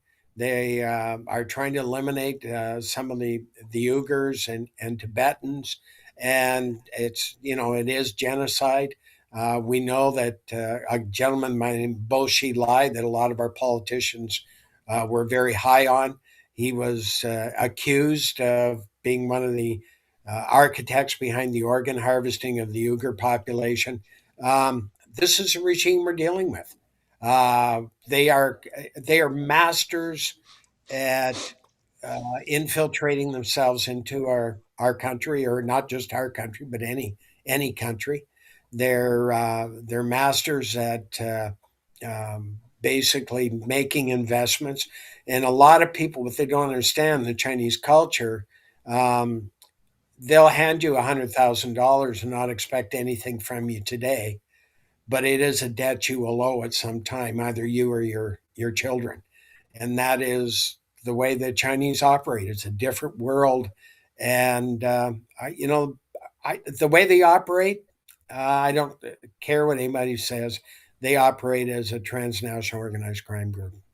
And I'm just going to ask you one more question, because you said the B word, Brookfield. And I suspect Jim is going to want to ask you about that. But I just want to ask you about, I understand that you, like Sam Cooper, when we interviewed him, there are restrictions on what you can say, aren't there, for various legal reasons, defamation laws and that kind of thing. But I'd love it if you could give us an idea. You sort of hinted at it there. If you could give us an idea of the extent to which you believe Chinese organized crime, Chinese Communist Party, whatever it is, has penetrated the Canadian political class, so MPs and whatnot, because this is something I find really, really interesting, because I know there's a lot of restriction, isn't there? Because if you don't necessarily have the piece of paper that proves it, you could be open to a lawsuit or something. But I think you can speak generally about it, can't you? Yeah, I'll speak generally. We've already had a couple threats made out against us by lawfare. I mean, that's the way they attack you. but I'll use Prince Edward Island. I think it's an easy example because it's such a small province. The whole genesis of that is, they're setting up these Buddhist monasteries, and that in and of itself, there's on the surface and on the board, it looks great. But then you find out that the master was a lady by the name Master Zhenru, CCP. She comes into the PEI entrepreneur program. She came into the province with some bodyguards, and the next thing she becomes a master, lay master of a Buddhist monastery, which in and of itself does not make any sense. Then you look at it and you look at the politicians that have ingratiated themselves with that, and I won't name them for obvious reasons, but premiers and that went out of their way to ingratiate them in, but didn't look at what that was doing to the province. Province wasn't making any money because all of the goods and services were coming directly from China in containers. They paid cash. They were hiding cash. There was cash coming in from Toronto. You look at all this and you go, okay, what's going on? And then you look at some of the people and who were in power at that time. And then you find out, well, when they came out, they've had sold a couple of their houses to the Buddhist monks. And we know the Buddhist monks was not only paying the going rate, the real estate rate of the house, but also giving bags of cash as an incentive to sell it. And so we know that happened. We got all kinds of evidence to that effect. Then you look at across Canada and you look at elsewhere. You look at it, we've got a senator that, without a doubt, the way he's challenged everything that we've done, he's definitely he's in bed with the Chinese. And he's a senator. We got other MPs that are attending all kinds of functions with the United Front. United Front is the marketing arm or the arm of the CCP government. And so we need to call it what it is. And as I said, it doesn't necessarily mean that you don't do any business with China. But let's be damn sure that the business that we do has some guardrails put around it, and that we know who we're dealing with and what we're dealing with. And then we're not agreeing that we'll let these Chinese citizens that we shouldn't be into some of our sensitive areas of university research and things like that. We just had an individual out of NATO that's supposedly obviously passing secrets on. We've got to get better at this. I mean, our reputation within Five Eyes, we are seen now, and I know this from talking to some fairly high-level counterparts in the United States, we're seen as a weak link. And that's not the president talking. That is people that I have a lot of respect for. We were never that way. We were seen as a very viable, strong partner. And I think as Canada and what our soldiers in First and Second World Wars fought for, we should be upholding that and making sure we do things the right way. I'm going to jump in with Brookfield. $25 billion investment in China, according to some public records and that. And Mark Carney himself, just as he was exiting Brookfield and taking on this job, took a loan from the communist Chinese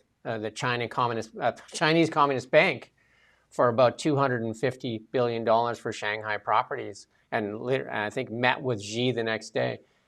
How much? Well, I guess the question is, why not a lot of scrutiny over that? You think that would be a huge security risk? You have a person running to be the Prime Minister of Canada with financial ties, like you said. If they give you money, there's literally something they want later. And here's the Prime Minister of Canada doing business dealings, and then there's no scrutiny at all, really, from the media on this topic. I wrestle with this because I've seen it. We saw it throughout Trudeau's era. Justin, he was called before the ethics committee. He was found guilty on a couple of occasions. Ethics has, in my view, in my lifetime has totally gone out of politics. And I don't know what it is about Canada, whether being naive or we went through this woke philosophy, whether that has any bearing on it, but we seem to be just putting our hands over our eyes and over our ears and allowing all this to happen. I mean, it's right there. I agree with you. It's right there in front of us. We know this happened.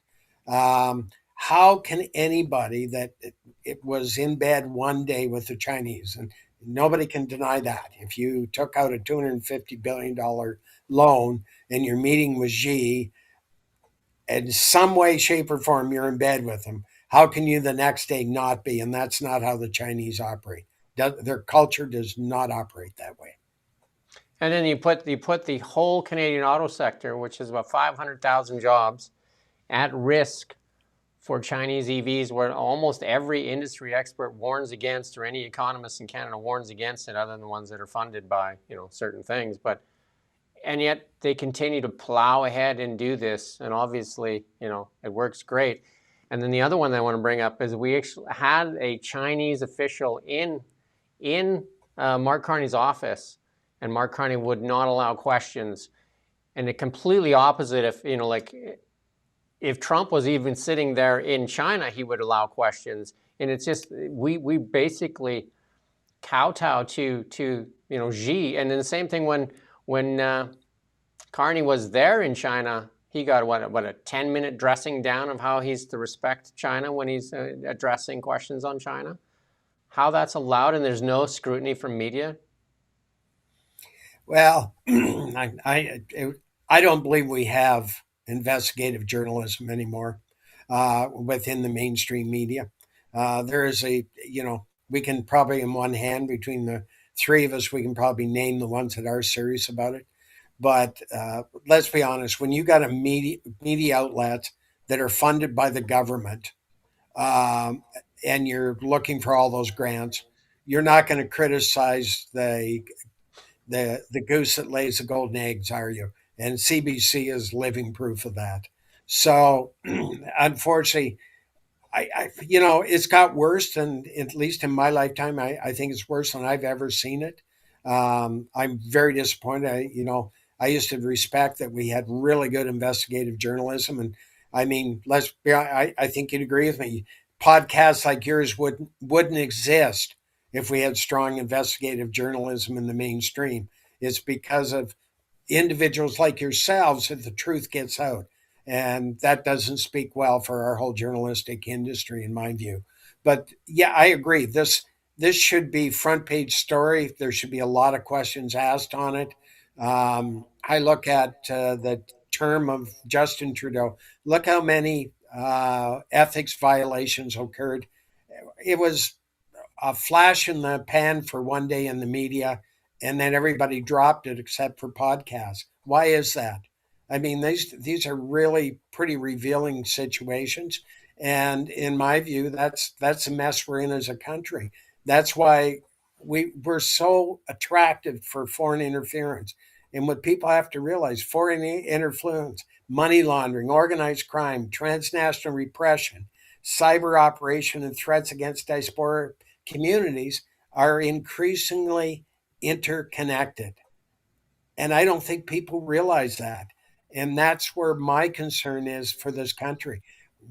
What's our capacity? And if I've been saying, I guess, for the last 5 years, we need to do a gap analysis. I believe there's some very talented people in the RCMP and CSIS.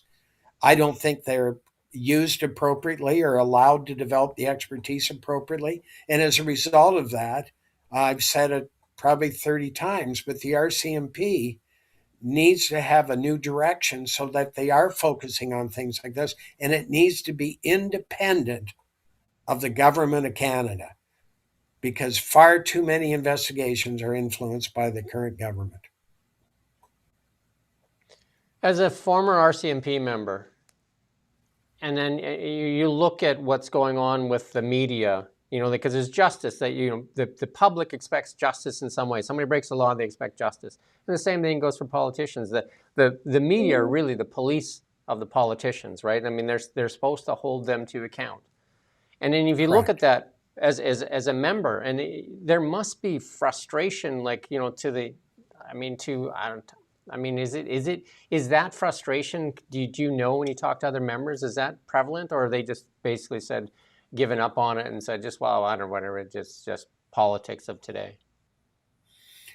I think it's probably got to a point where a lot of them are accepting it as that's the new direction of the RCMP, and not taking it too seriously, which for me is very disturbing. I mean, I can remember a time, and I'm going to go back a little bit, but you'll probably remember when we had a minister by the name of Gagliardi in the Chrétien government, and I got information about them going to. He was going to take the Catronis and all of his hoods and walk them through Parliament. And I can remember getting a hold of. I was working down at that time as I think it was a patrol sergeant on Parliament Hill for a short period of time, and I got a hold of the superintendent and said, "Over my dead body, am I going to allow them to into the Parliament Hill?" And next thing I got came down through the commissioner's office that I was to leave it alone and stay out of it. But that's the type of thing where we start on a slippery slope. We know they're organized crime, that was a given. And if you turn a blind eye and say, oh, well, so what, let them go in, that's just the start of it. And then it just continues on. And then you look at why are people being co-opted, and how is that impacting decisions when it comes to parliamentarians, when those individuals are basically have a free-for-all. And that's what we're looking at, I think, with a lot of what's going on with our Chinese counterparts. We've done some interviews. With a former member as well, an MLA here in West Kelowna, Macklin McCall. I'm not sure if you know him, former RCMP member. No. And the ports of Vancouver, point of weakness for Canada, obviously a point of weakness. You know, like, you know, the numbers thrown around 1%, 3% that CCANs are inspected. And then, you know, there was a story that was done recently, and I can't remember, it was a study, and they're even selling the inspection, you know, like they're selling the inspection route. So they don't even, the cartels don't even want to risk the 1 to 3%, right? So they want to make sure they know which ones are getting inspected. And then we interviewed Dan Elbis on the Toronto Pearson Airport that has, you know, people actually with putting, you know, like switching tags on luggage to move drugs around. Like, these are major concerns. And do the law enforcement agencies in the United States, you say you talk to them, do they look at Canada as just not serious? Like, when you have the biggest airport in Canada and one of the biggest ports seen as a point of weakness, I mean, those got to be some huge points of weakness. The way I'll describe it is, without throwing out any names, but a couple very high, well-placed individuals said to me, they very seldom deal with the RCMP. They deal with some of the city forces because they get better results. And they know that the RCMP hands are tied. And when it comes to the ports and that, we are probably considered one of the biggest jokes in the world. So is it, just with what you said there about the RCMP, is the RCMP too politicized to do the work that they're supposed to do? Is that what you think? Well, I think they're responsible for far too many things. Contract policing is the largest segment of the RCMP across this country. It's contracts. They have contracts that they have to uphold. Federal policing, if you get a shortfall in contract, you can steal out of federal policing because who's going to say anything? And as I've argued, and I was chief for 4 years, as I used to say to the chiefs of police, that is what is impacting policing in this country, because all of that down shifting to large police forces, i.e. when I was in, we did most of narcotics. Now, as you know, every police service is doing it. All the large frauds in that, every police service has to deal with it because the RCMP is not capable of taking all this on. So what that means is where large police services are saying, well, we're short manpower, we're short this, we don't have the resources. Well, it's because the RCMP isn't doing their job either. because they don't have the resources or the financial wherewithal or, sadly, the requisite expertise, because members don't stay in those areas long enough to gain that expertise. Do you think the misguided priorities as well? We have the public safety minister there with, like some of the provinces call it a gun grab, focusing on that, close to $1 billion, as opposed to our ports and airports and that. Do you think like that it seems to be a level of incompetence that is like incomprehensible, but is there bureaucrats underneath that are doing the job, or is it just that level of incompetence kind of like flows through? Well, I think that gun grab, I agree with you. I shook my head ever since Bill Blair brought it up. They were going to do this. That's just an absolute joke, because it's not. And the chiefs of police came out very strongly on it. It's not legal guns that are the problem, is the illegal guns. So we're taking scarce resources, channeling it into an area which, as you know, most police service in this country are refusing to get involved with. And so it rests again, because RCMP is under the government of Canada. It rests with the RCMP now to have to deal with this, rather than taking those resources and let's deal with the real problem. It's guns coming across the border. Let's deal with transnational organized criminals that are dealing with it, and recognize that it's not just the fact they're bringing guns across the border. They're involved in everything: fentanyl trafficking, human trafficking, child porn. They're into all of it. So let's deal with transnational organized crime, and let's put appropriate resources, appropriate dollar sign. And the way to do it is to go back to when we used to have the integrated proceeds of crime units. They were made up of prosecutors, tax, customs, municipal, provincial, and RCMP, and prosecutors all embedded in one investigative unit. Their potential was, in fact, the funds at that time were fenced. In other words, the units had to report back to Treasury on what we used the money for, so it was used appropriately. And we were starting to get some traction and doing a good job on it. And I believe that is the model we need, plus a RICO statute, so we don't just go for the flash in the pan. And a good example is they took down, I think the police did a phenomenal job on that big case that just got taken down with all the drugs. But that was just the suppliers. That wasn't the suppliers. That was the transporters. And that if you had a RICO type statute, you'd go after the enterprise. And that's what we need to do it. Ian? Back to China, if you don't mind. China controls a number of countries around the world, like Laos, probably the most famous one, Cambodia, massive amount of control of Pakistan, Tajikistan, and countries in Africa. People will be aware of this. So if they run an influence operation, I mean, it seems to me that can be the conclusion. That can be, like, that's the worst case scenario. That's what can happen. You can basically lose control of your country's destiny. And I'm wondering what you think. If nothing else happens, you've prescribed a lot of ways to fix this. If that doesn't happen, you aren't listened to. Are we looking at something like that for Canada, or is that just unrealistic? Could that never happen to a place like Canada? I think we're well in the throes of it happening. I don't know whether you've ever seen or heard of the Jamestown report on harnessing the people and mapping the overseas with the United Front Works departments.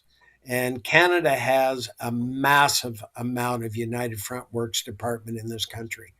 All of those are tied in some way right back to the CCP, which in my view is part of the Belt Road Initiative, which you were talking about with these other countries. So I think we're well on the way. And the fact that we've now got a government that wants to even get more in bed with the CCP government, I think that risk is very, very possible. I know the goal in Prince Edward Island is, and as I said, we're thinking 1,000 years out. One of the stories we heard, obviously you can't substantiate. One of the stories we heard is that over in the long term, the Chinese would like to rename Prince Edward Island China Island and bring in enough people that it would be predominantly Chinese descent. Whether that's true or not, I don't know, but heard it from a fairly reliable source. And I'm interested, sort of connected to that. Does Canada have, in your view, do you think it has the sort of national immune system necessary to resist this kind of thing? Because when we interviewed Sam Cooper, I did a little bit of research on the criticism of Sam Cooper, and a lot of it. This is also in Jonathan Manthorpe's book as well, actually. But a lot of the criticism of Sam Cooper is racism, xenophobia, something along those lines. Maybe not as simple-minded as that, but kind of elaborate versions of he just doesn't like China, doesn't like Chinese people. I'm wondering, I think that's still very much the lay of the land. I think we still inhabit that sort of culture. And that is perhaps one of the reasons why Canada is so vulnerable, because there are so many foolish people who are incapable of separating the Chinese Communist Party and the Chinese people. They're not capable of doing that. Their minds can't contain those two ideas. So I'm just wondering if that's are we ever going to get an immune system? Are we ever going to evolve beyond that? Or are we always doomed to sort of swim around in that swamp of racism, xenophobia, whatever, and just never graduate beyond that, and as a consequence, remain vulnerable? I think until we get a government that is willing to stand up and call China what it is and put some, as I said, put some safeguards around the country. As I said, it's not to say we don't deal with China, but we do it with some guardrails. Until we do that and we have government that's willing to stand up, I do think we're doomed. I think the population, when they hear people like myself speak, very much they think I'm a McCarthyist. That's the farthest thing from my mind. I have some friends that are Chinese. I have great respect for China. I loved it when I was stationed over there. But I have the same disrespect for the CCP as I do for any transnational organized crime group. And so I think you have to separate those. If you're not willing to separate, I mean, the bottom line is, and this is what I say to people, the fentanyl crisis is created by China. They're killing our youth. If that isn't enough to shock you into some common sense, I don't know what is. Because they're a communist government, they could shut this down tomorrow. And I don't believe for a minute they couldn't. So it's disruptive warfare. They don't have to fire guns. They're doing a great job through what I call a killing pill. And that's what's happening. And what's so remarkable, I'm going to pass you back to Jim, but just a bit of sort of context here. What's so remarkable is that in the 19th century, this happened to China, and with the Opium Wars, and they reacted against it. You know, it was this all sort of plays into the ultimate end to the Qing dynasty and what brought us here. So it's quite interesting that, I mean, it's not an exact parallel, but weirdly similar, and they had a massive reaction to it, didn't they? And yet it hasn't quite happened in the US and Canada and other places. Well, I think the U.S. has reacted more to it than we have. But I even don't believe the U.S. has gone far enough. We know what the problem is. We know where it's coming from. We're arguing that, U.S. is arguing, well, it's because of the Sinaloa cartel and all that. Well, yeah, it is. But they're the producers of a product that is supplied by the CCP. And let's deal with where it starts and close it down. And it happens to be the CCP. I'm going to open the door a little wider. And we talked about China a lot. And this will be, we'll have a couple more questions. I'll ask this one question, and I'll toss it back to Ian for a final question. Open the door a little wider and talk about immigration in Canada. The door seems to be flung wide open, with little regard for tracking even known criminals and that. And we're talking about the RGC. We're talking about, a crime component from India, and then the Chinese thing, and then Mexican cartels, and it seems to be like just, and the Canadian taxpayer, well, Canadian residents paying the price for wide open immigration as well, both in suffering from more crime, and then also less access to healthcare. Why don't they see that? And why isn't the RCMP raising its voice more and saying we got to cut back on immigration because this like we're letting people in that aren't even filling out the questionnaire in the app. They say, well, you can fill that out later. We have no idea who's coming into this country. Your point's well taken, and I think what we're seeing in the with the drug transportation, mainly being individual young males out of India, that's an example of what has happened with the. We had an open door policy in our universities and colleges, as you know, and we allowed all these foreign students in. Most of those, not most, a percentage of the students coming out of India never went to college. They were brought in for the purpose of being parked behind the seat of a big truck, working for transnational organized crime and transporting drugs. This whole industry, you want to clean it up. There's one way. The whole trucking industry is allowing a 50-ton vehicle to drive down the road with somebody that isn't qualified. And so you want to talk about weapons, there's a weapon. We got to start putting some rules and some guardrails in place in this country. I agree with, I forget what the number is of individuals that are no longer persona, or they're persona non grata in this country, but immigration has lost touch with them where they are. I mean, at what point are we making ourselves vulnerable? I mean, you take a look at our bail system. We look at the numbers of the amount of recidivism and individuals, 2-3 times because they've been let on bail. We look at the number of immigrants, and it's not all immigrants. Let's be honest. Some of them are making great Canadian citizens, but there's a number of them that are coming over to take advantage of a system that they know is extremely weak and that they know they can carry on a lot of criminal activity. And it's like I was asked one day, well, what do you think the chances of being caught in this country are? I said, well, if I said 5%, I'm probably overestimating. Well, if you're have a criminal bent, 5% is a pretty big risk, or not very much of a risk. So you look at it and go, what have I got to lose? And then really, if you look at it, well, if I do get caught, what's the punishment in this country? There's the big one. What's the punishment in this country? Or if I drag it out, I'll get a Jordan ruling that I didn't get speedy trials. One last week on a girl that was sexually assaulted.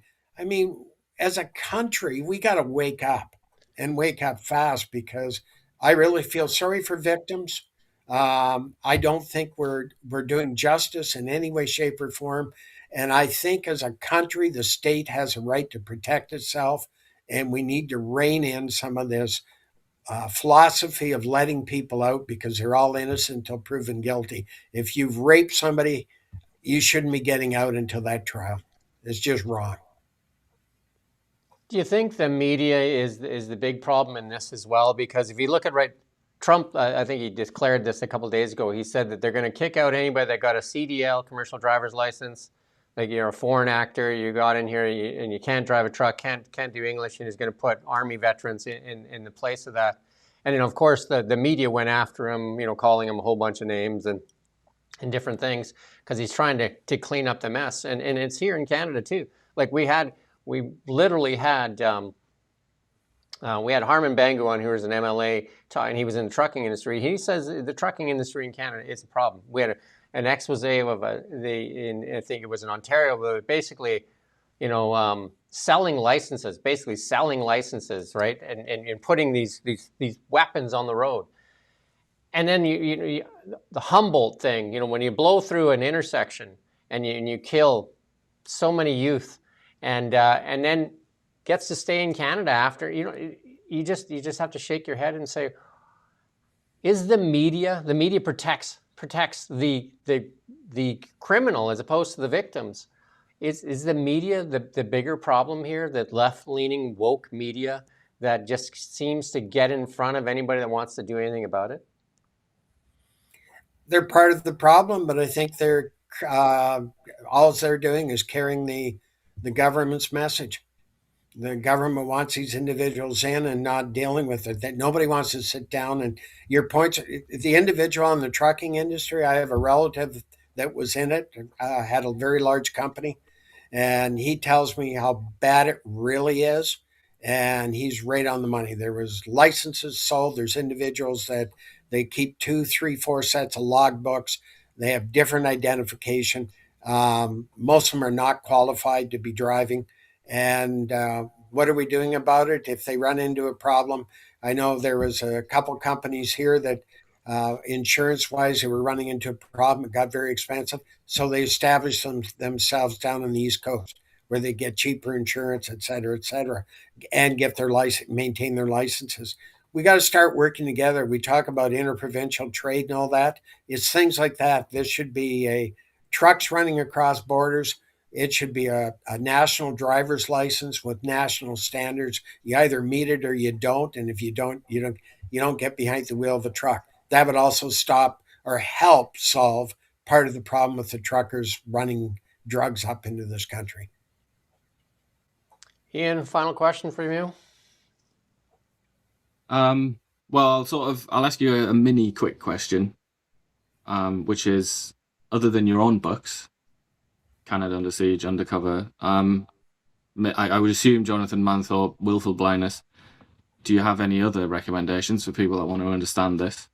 And then my chunkier question is, I just want to sort of highlight the fact that you worked as an undercover cop, which I just think is very admirable, and that must have been such a hard thing to do. And I just, I don't know, I suppose I just wanted to applaud you for that or something, I don't know, and maybe ask what that's actually like psychologically, to pretend to be someone else. Like, that must be such an incredibly difficult job, and putting everything on the line for to protect people. You know, I just read a book, and I don't know if you know about, on Netflix, there's a show out called Legends. It's on, the show's called The Betrayer. It's by Guy Stanton. Anyways, I spoke over in the UK back in the 80s, and he actually quotes me in his book, which kind of surprised me.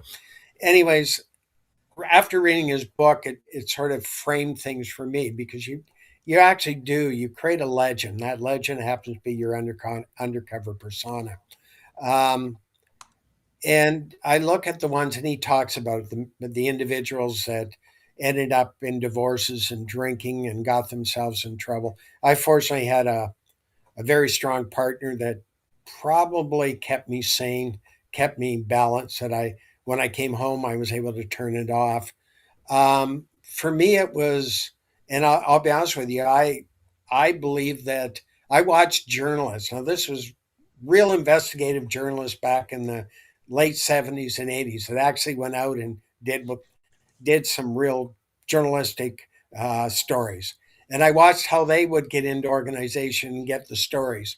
And I realized that back then that anybody can be met with, you can sit down with them. And a criminal is only one thing. He's dealing with an illicit commodity. Yes, so some of them will kill you, if that's the difference between that and a businessman. But once you start dealing with them, if they're dealing with you, the chance of them killing you are pretty slim. They've already entrusted you to deal with you. So, and for me, I recognized that it was probably one of the best investigative tools we had. I for surprisingly some reason, probably because of my dad. My dad had the gift of the gab. I guess I was good at it, and it was just something that I should have probably had more fear factor than I did, but I didn't. And I really saw it as, okay, I'm smarter and more capable than you are. I know more about you than you probably know about yourself, because I have the luxury of having all the databases and intelligence available to me.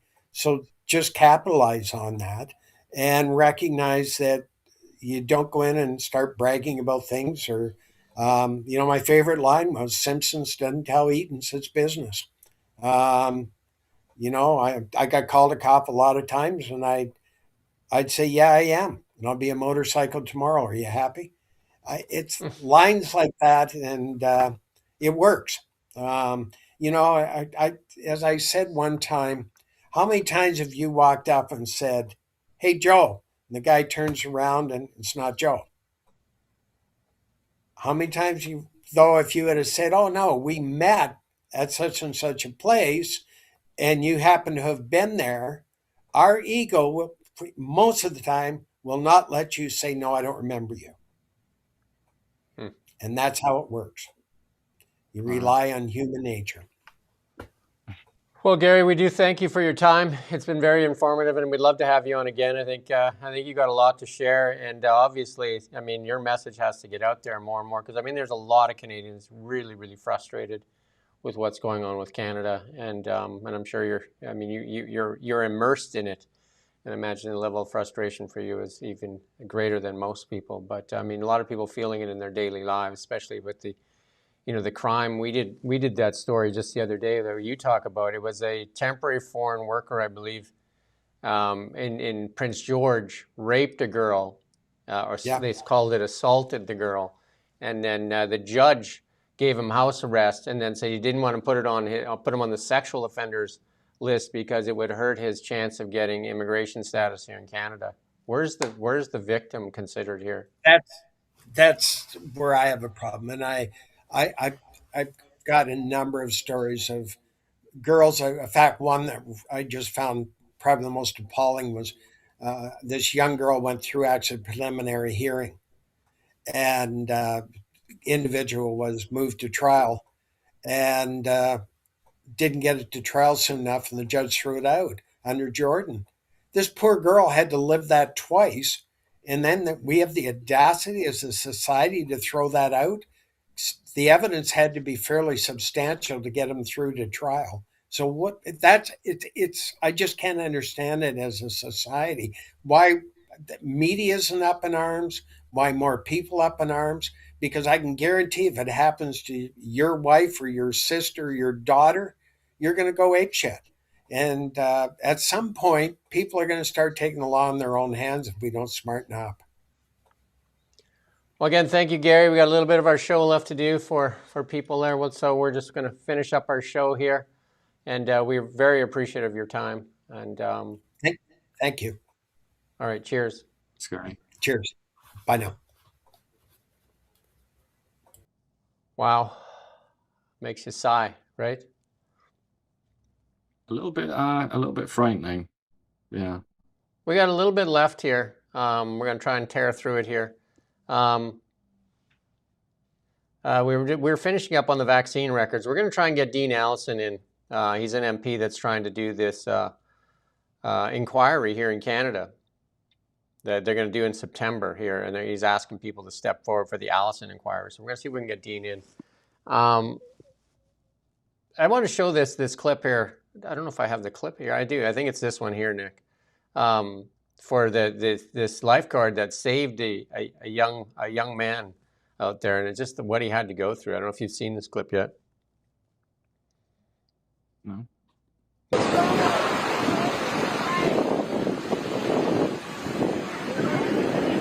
And I mean, the waves that come, and it's amazing how you can hang on to this young man here. Watch this as he dips into the wave again, and then he has to fight through this several times. Where did this happen? I believe it was on a beach on the west coast there. I'm just trying to figure it out. He's getting invited to the White House, though. Eric Good Trump stuff, that. Yeah. What's that? It's good when that happens. They do that in France as well, don't they? When there's some kind of heroic rescue. The waves. I mean, he must have been so tired, right? You know what I mean? Like every time one of these big waves like that comes in, you're basically back in it again, right? Like, look at this. You're buried for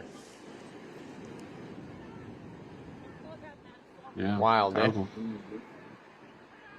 Well, that's why those signs are there at some beaches saying, you know, you might be standing there happily on the beach, but that could happen I know. to I you. was in Hawaii in the wintertime once, on the North Shore where they do the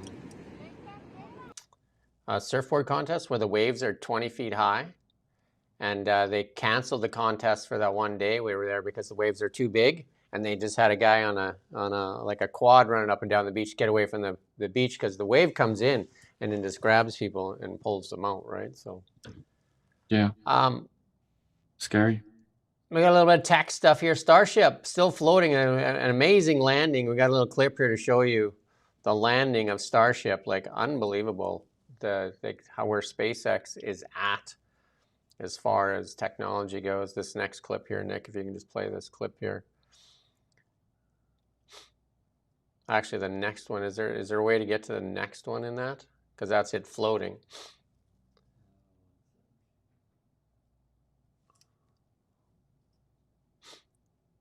It's wild. They usually blow up when they land, but I mean, they've been working on Starship there. And this one, they towed that one back in. I don't know if Nick will get the next one here or not. We'll give it a couple seconds. Looks like a humpback whale. Save the whales. There you go. There you go. Here it comes. This looks surreal. This looks like it's CGI or something, though. Look at this. Yeah, it's surreal, isn't it? Just like crazy, right? And then it just kind of hovers. And there's a drone that's taking the photos of it. And then it just lays down nice and quiet there. Just lays down. There we go. We're in the future. That's what happens when you watch SpaceX videos. It makes you feel like you're living in the future. And then again, when we talked about don't let them shame you anymore. Do not allow them to shame you. Here's our friend Governor Hochul. Remember what she said in 2022? Play this clip. And then reality, the stark reality. So the chicken's coming home to roost for so many people, the virtuous ones. Listen. And we're here to say that the era of Trump and Zeldin and Molinaro, just jump on a bus and head down to Florida where you belong, okay? Get out of town. Get out of town. Because you don't represent our values. You are not New Yorkers. And being conscious of the fact that I need people who are high net worth to support the generous social programs that we want to have in our state. Right? Now, there are some patriotic millionaires who stepped up. Okay, cut me the checks. I mean, just if you want to be supportive, but maybe the first step should be go down to Palm Beach and see who you can bring back home. Because our tax base has... That's good. Values, right? Your values. You speak for everybody. Just like, you know, Friedland and Carney, values. What values? Don't everybody have their own values? Isn't that what you're entitled to in a democracy, to have your own values? Right? You chase people away. This is what's happening in Canada right now. They're chasing companies, and with that, they're chasing people away. And they're filling this nation up with people like what we just had Gary on, filling it up full of criminals and transnational crime. And then you wonder what's going on. And then you talk about values as they hide behind gated communities or live in Oxford and different places. You talk about, like, these people have no idea what you've experienced on a regular, daily basis. And they don't care. They don't care. So don't take their crap anymore. Stop watching government propaganda media. Stop watching them. Cleanse your mind. Detox. Get the worm out of your head. And also, I just want to say how good the US is for that, where they have real competition within the United States. Yeah. So if somebody is in charge of, for example, New York, and coming out with all kinds of bad policies, there are so many places you can go, and Florida is one of them, obviously, and you can get away from it all. I mean, you could say that Canada has slightly, like, some options, like Alberta and stuff like that, but it's not quite the same, is it? America's a lot more competitive within itself. For sure. They fight for it, right? Again, Ian nails it there. Competition is good, donkey. Competition is good, donkey. Truth is good, donkey, right? Change is good, donkey. Don't allow them to convince you that you have to fit in to their narrative, right? Stop it. Stop it. Just stop listening. Call us whatever you want. We don't care. We're going to fight for Canada. We're going to fight for the average person. On this day in history, though, 1588, the defeat of the Spanish Armada at the Battle of Gravelines. There you go. England's Navy under Charles Howard and Francis Drake decisively defeated Spain's invincible Armada. It's all about the Navy. Still about the Navy. To this day, Yeah. military power is about the Navy and the air, right? But the Navy still, if you don't have a launch pad like aircraft carriers, you are not a middle power. 1836, I've been there a couple times, the inauguration of the Arc de Triomphe in Paris. I think the traffic circle there is there about like 9 lanes or whatever, 8, 9 lanes with no lines. Busy. Try to get through that without any lines. There's no lines. I've driven through it, and you're just like, it's like, you know, you do the Hail Mary before you go through, and you just try your best and get through it. I've never driven. I did it, and to be honest. and then that street there, the Champs-Élysées or whatever, that's like where all the Champs-Élysées. yeah, I knew I pronounced it wrong, but that's the fancy street. And we talked about That's cool, the Arc de Triomphe. What's that? You can go up, can't you? Yeah, you can go up. I was up. I've been on top I of was it. up there. Yeah. Yeah, it's cool. Napoleon built that. Napoleon. Well, did he? I mean, yeah, I'm pretty maybe sure. it was in his honor, but it was 1836. He would have been. Oh yeah, so yeah, it's in his honor. by Sorry. that point. Yeah. Napoleon's name's on it though. Yeah. 1890. Vincent van Gogh, like he shot himself a couple days ago, right? So this is the end days. Just 37. And then here we talked about her earlier, J.R. Tolkien, first volume of Lord of the Rings. Wow. But he actually wrote it long before that, didn't he? He wrote during the war, I think. Yeah. But he just put it all together and published it then. 150 million Marvelous. copies. And then NASA is created. We just had Starship on there. We just had Starship. Look at how far NASA's come. Starship. Beam me up, Scotty. Beam me up. I've had enough. And this Wow. one, Ian might well have been there. The biggest wedding ever on national television or international television. The big wedding. The big I wedding. wasn't at that wedding. No. Were you just a wee lass, or were you born at that point yet? I was not among the living at that point. There Very you go. funny though. Very funny. That whole, I mean, obviously tragic as well with her death, but I mean that story and Charlie Boyd not knowing what to do. That interview, I'll never forget that interview. I can't remember what the interviewer said, but it was something like, Are you in love with Diana or something? Or you must love her very much. And he went, well, you know, whatever love is. It's just like, what, We're almost done, what a Jason. strange creature he is. We're almost. Jason says that we're cutting into his nap time. We're almost done. Hey, it's the National Tiger Day. I'm a tiger. According to the Chinese zodiac, I am a tiger. What are you? Do you know? I don't know. But tigers are very, very cool. And it's sad because, you know, there used to be lots of them in China, but the Chinese population now is, I'm going to guess you're a basically, chicken. non-existent. If you put your date of birth in there for Chinese zodiac, what are you? Do it real quick. I'm guessing you're a chicken, a rooster. No, I am a monkey, a dragon. Oh, you're a dragon. Oh, nice. House of the Dragon. Well, a tough day for you because it's National Chicken Wing Day or National Dragon Wing Day. There you go. Chicken Wing Day. Or Lasagna Day. And for you, What would you choose if you could only choose one? Lasagna, chicken wings. Chicken wings. Well, if I think I make would the choose lasagna lasagna. myself or my daughter makes the lasagna, I'll pick the lasagna. But if it's store-bought lasagna or restaurant lasagna, not a chance. Like the lasagna they make in the restaurant. The ones from like the grocery store where they're in the thing already, but they are crap. Just like but if mush.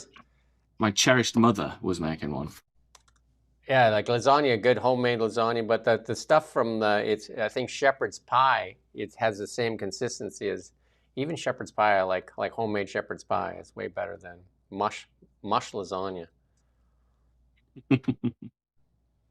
And it's National Lipstick Day, and that's it. That's our show. Wild, eh? Long show. That was a long 3 one. hours. Well, it's actually a 2-hour show, but Gary was on for an hour. And tomorrow, The Ambassador, which will not be live.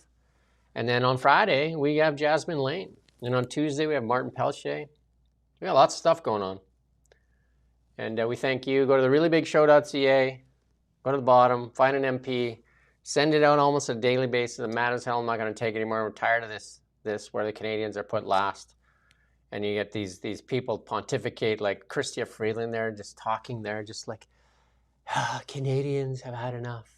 We've had enough of you. Had enough of you. You put us here. You put us at this point of weakness. You put us here.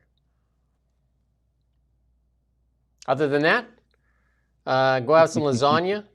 Go have some chicken wings. Chicken wing. Who doesn't love chicken wings? Sausage rolls people are talking about. I would love sausage rolls. Have some I would love to sausage have a rolls. sausage roll right now. Put some lipstick on your face, and then have some sausage rolls and lipstick. Or if you put the lipstick on, if the chicken wings are really hot and burn your lips, if you put the lipstick on, does it protect your lips? I don't know. Does it? I don't know. We'll have to ask Justin Trudeau. I don't really know. Have some freedom, man. We would love to have some freedom. Thanks to everybody that contributed today too. That was we're very appreciative of that too. And thanks to our moderators too, Sin Meister, and our members, Jason, and everybody else that's a thinking Canadian. We appreciate you as well. That's it. We'll see you tomorrow morning.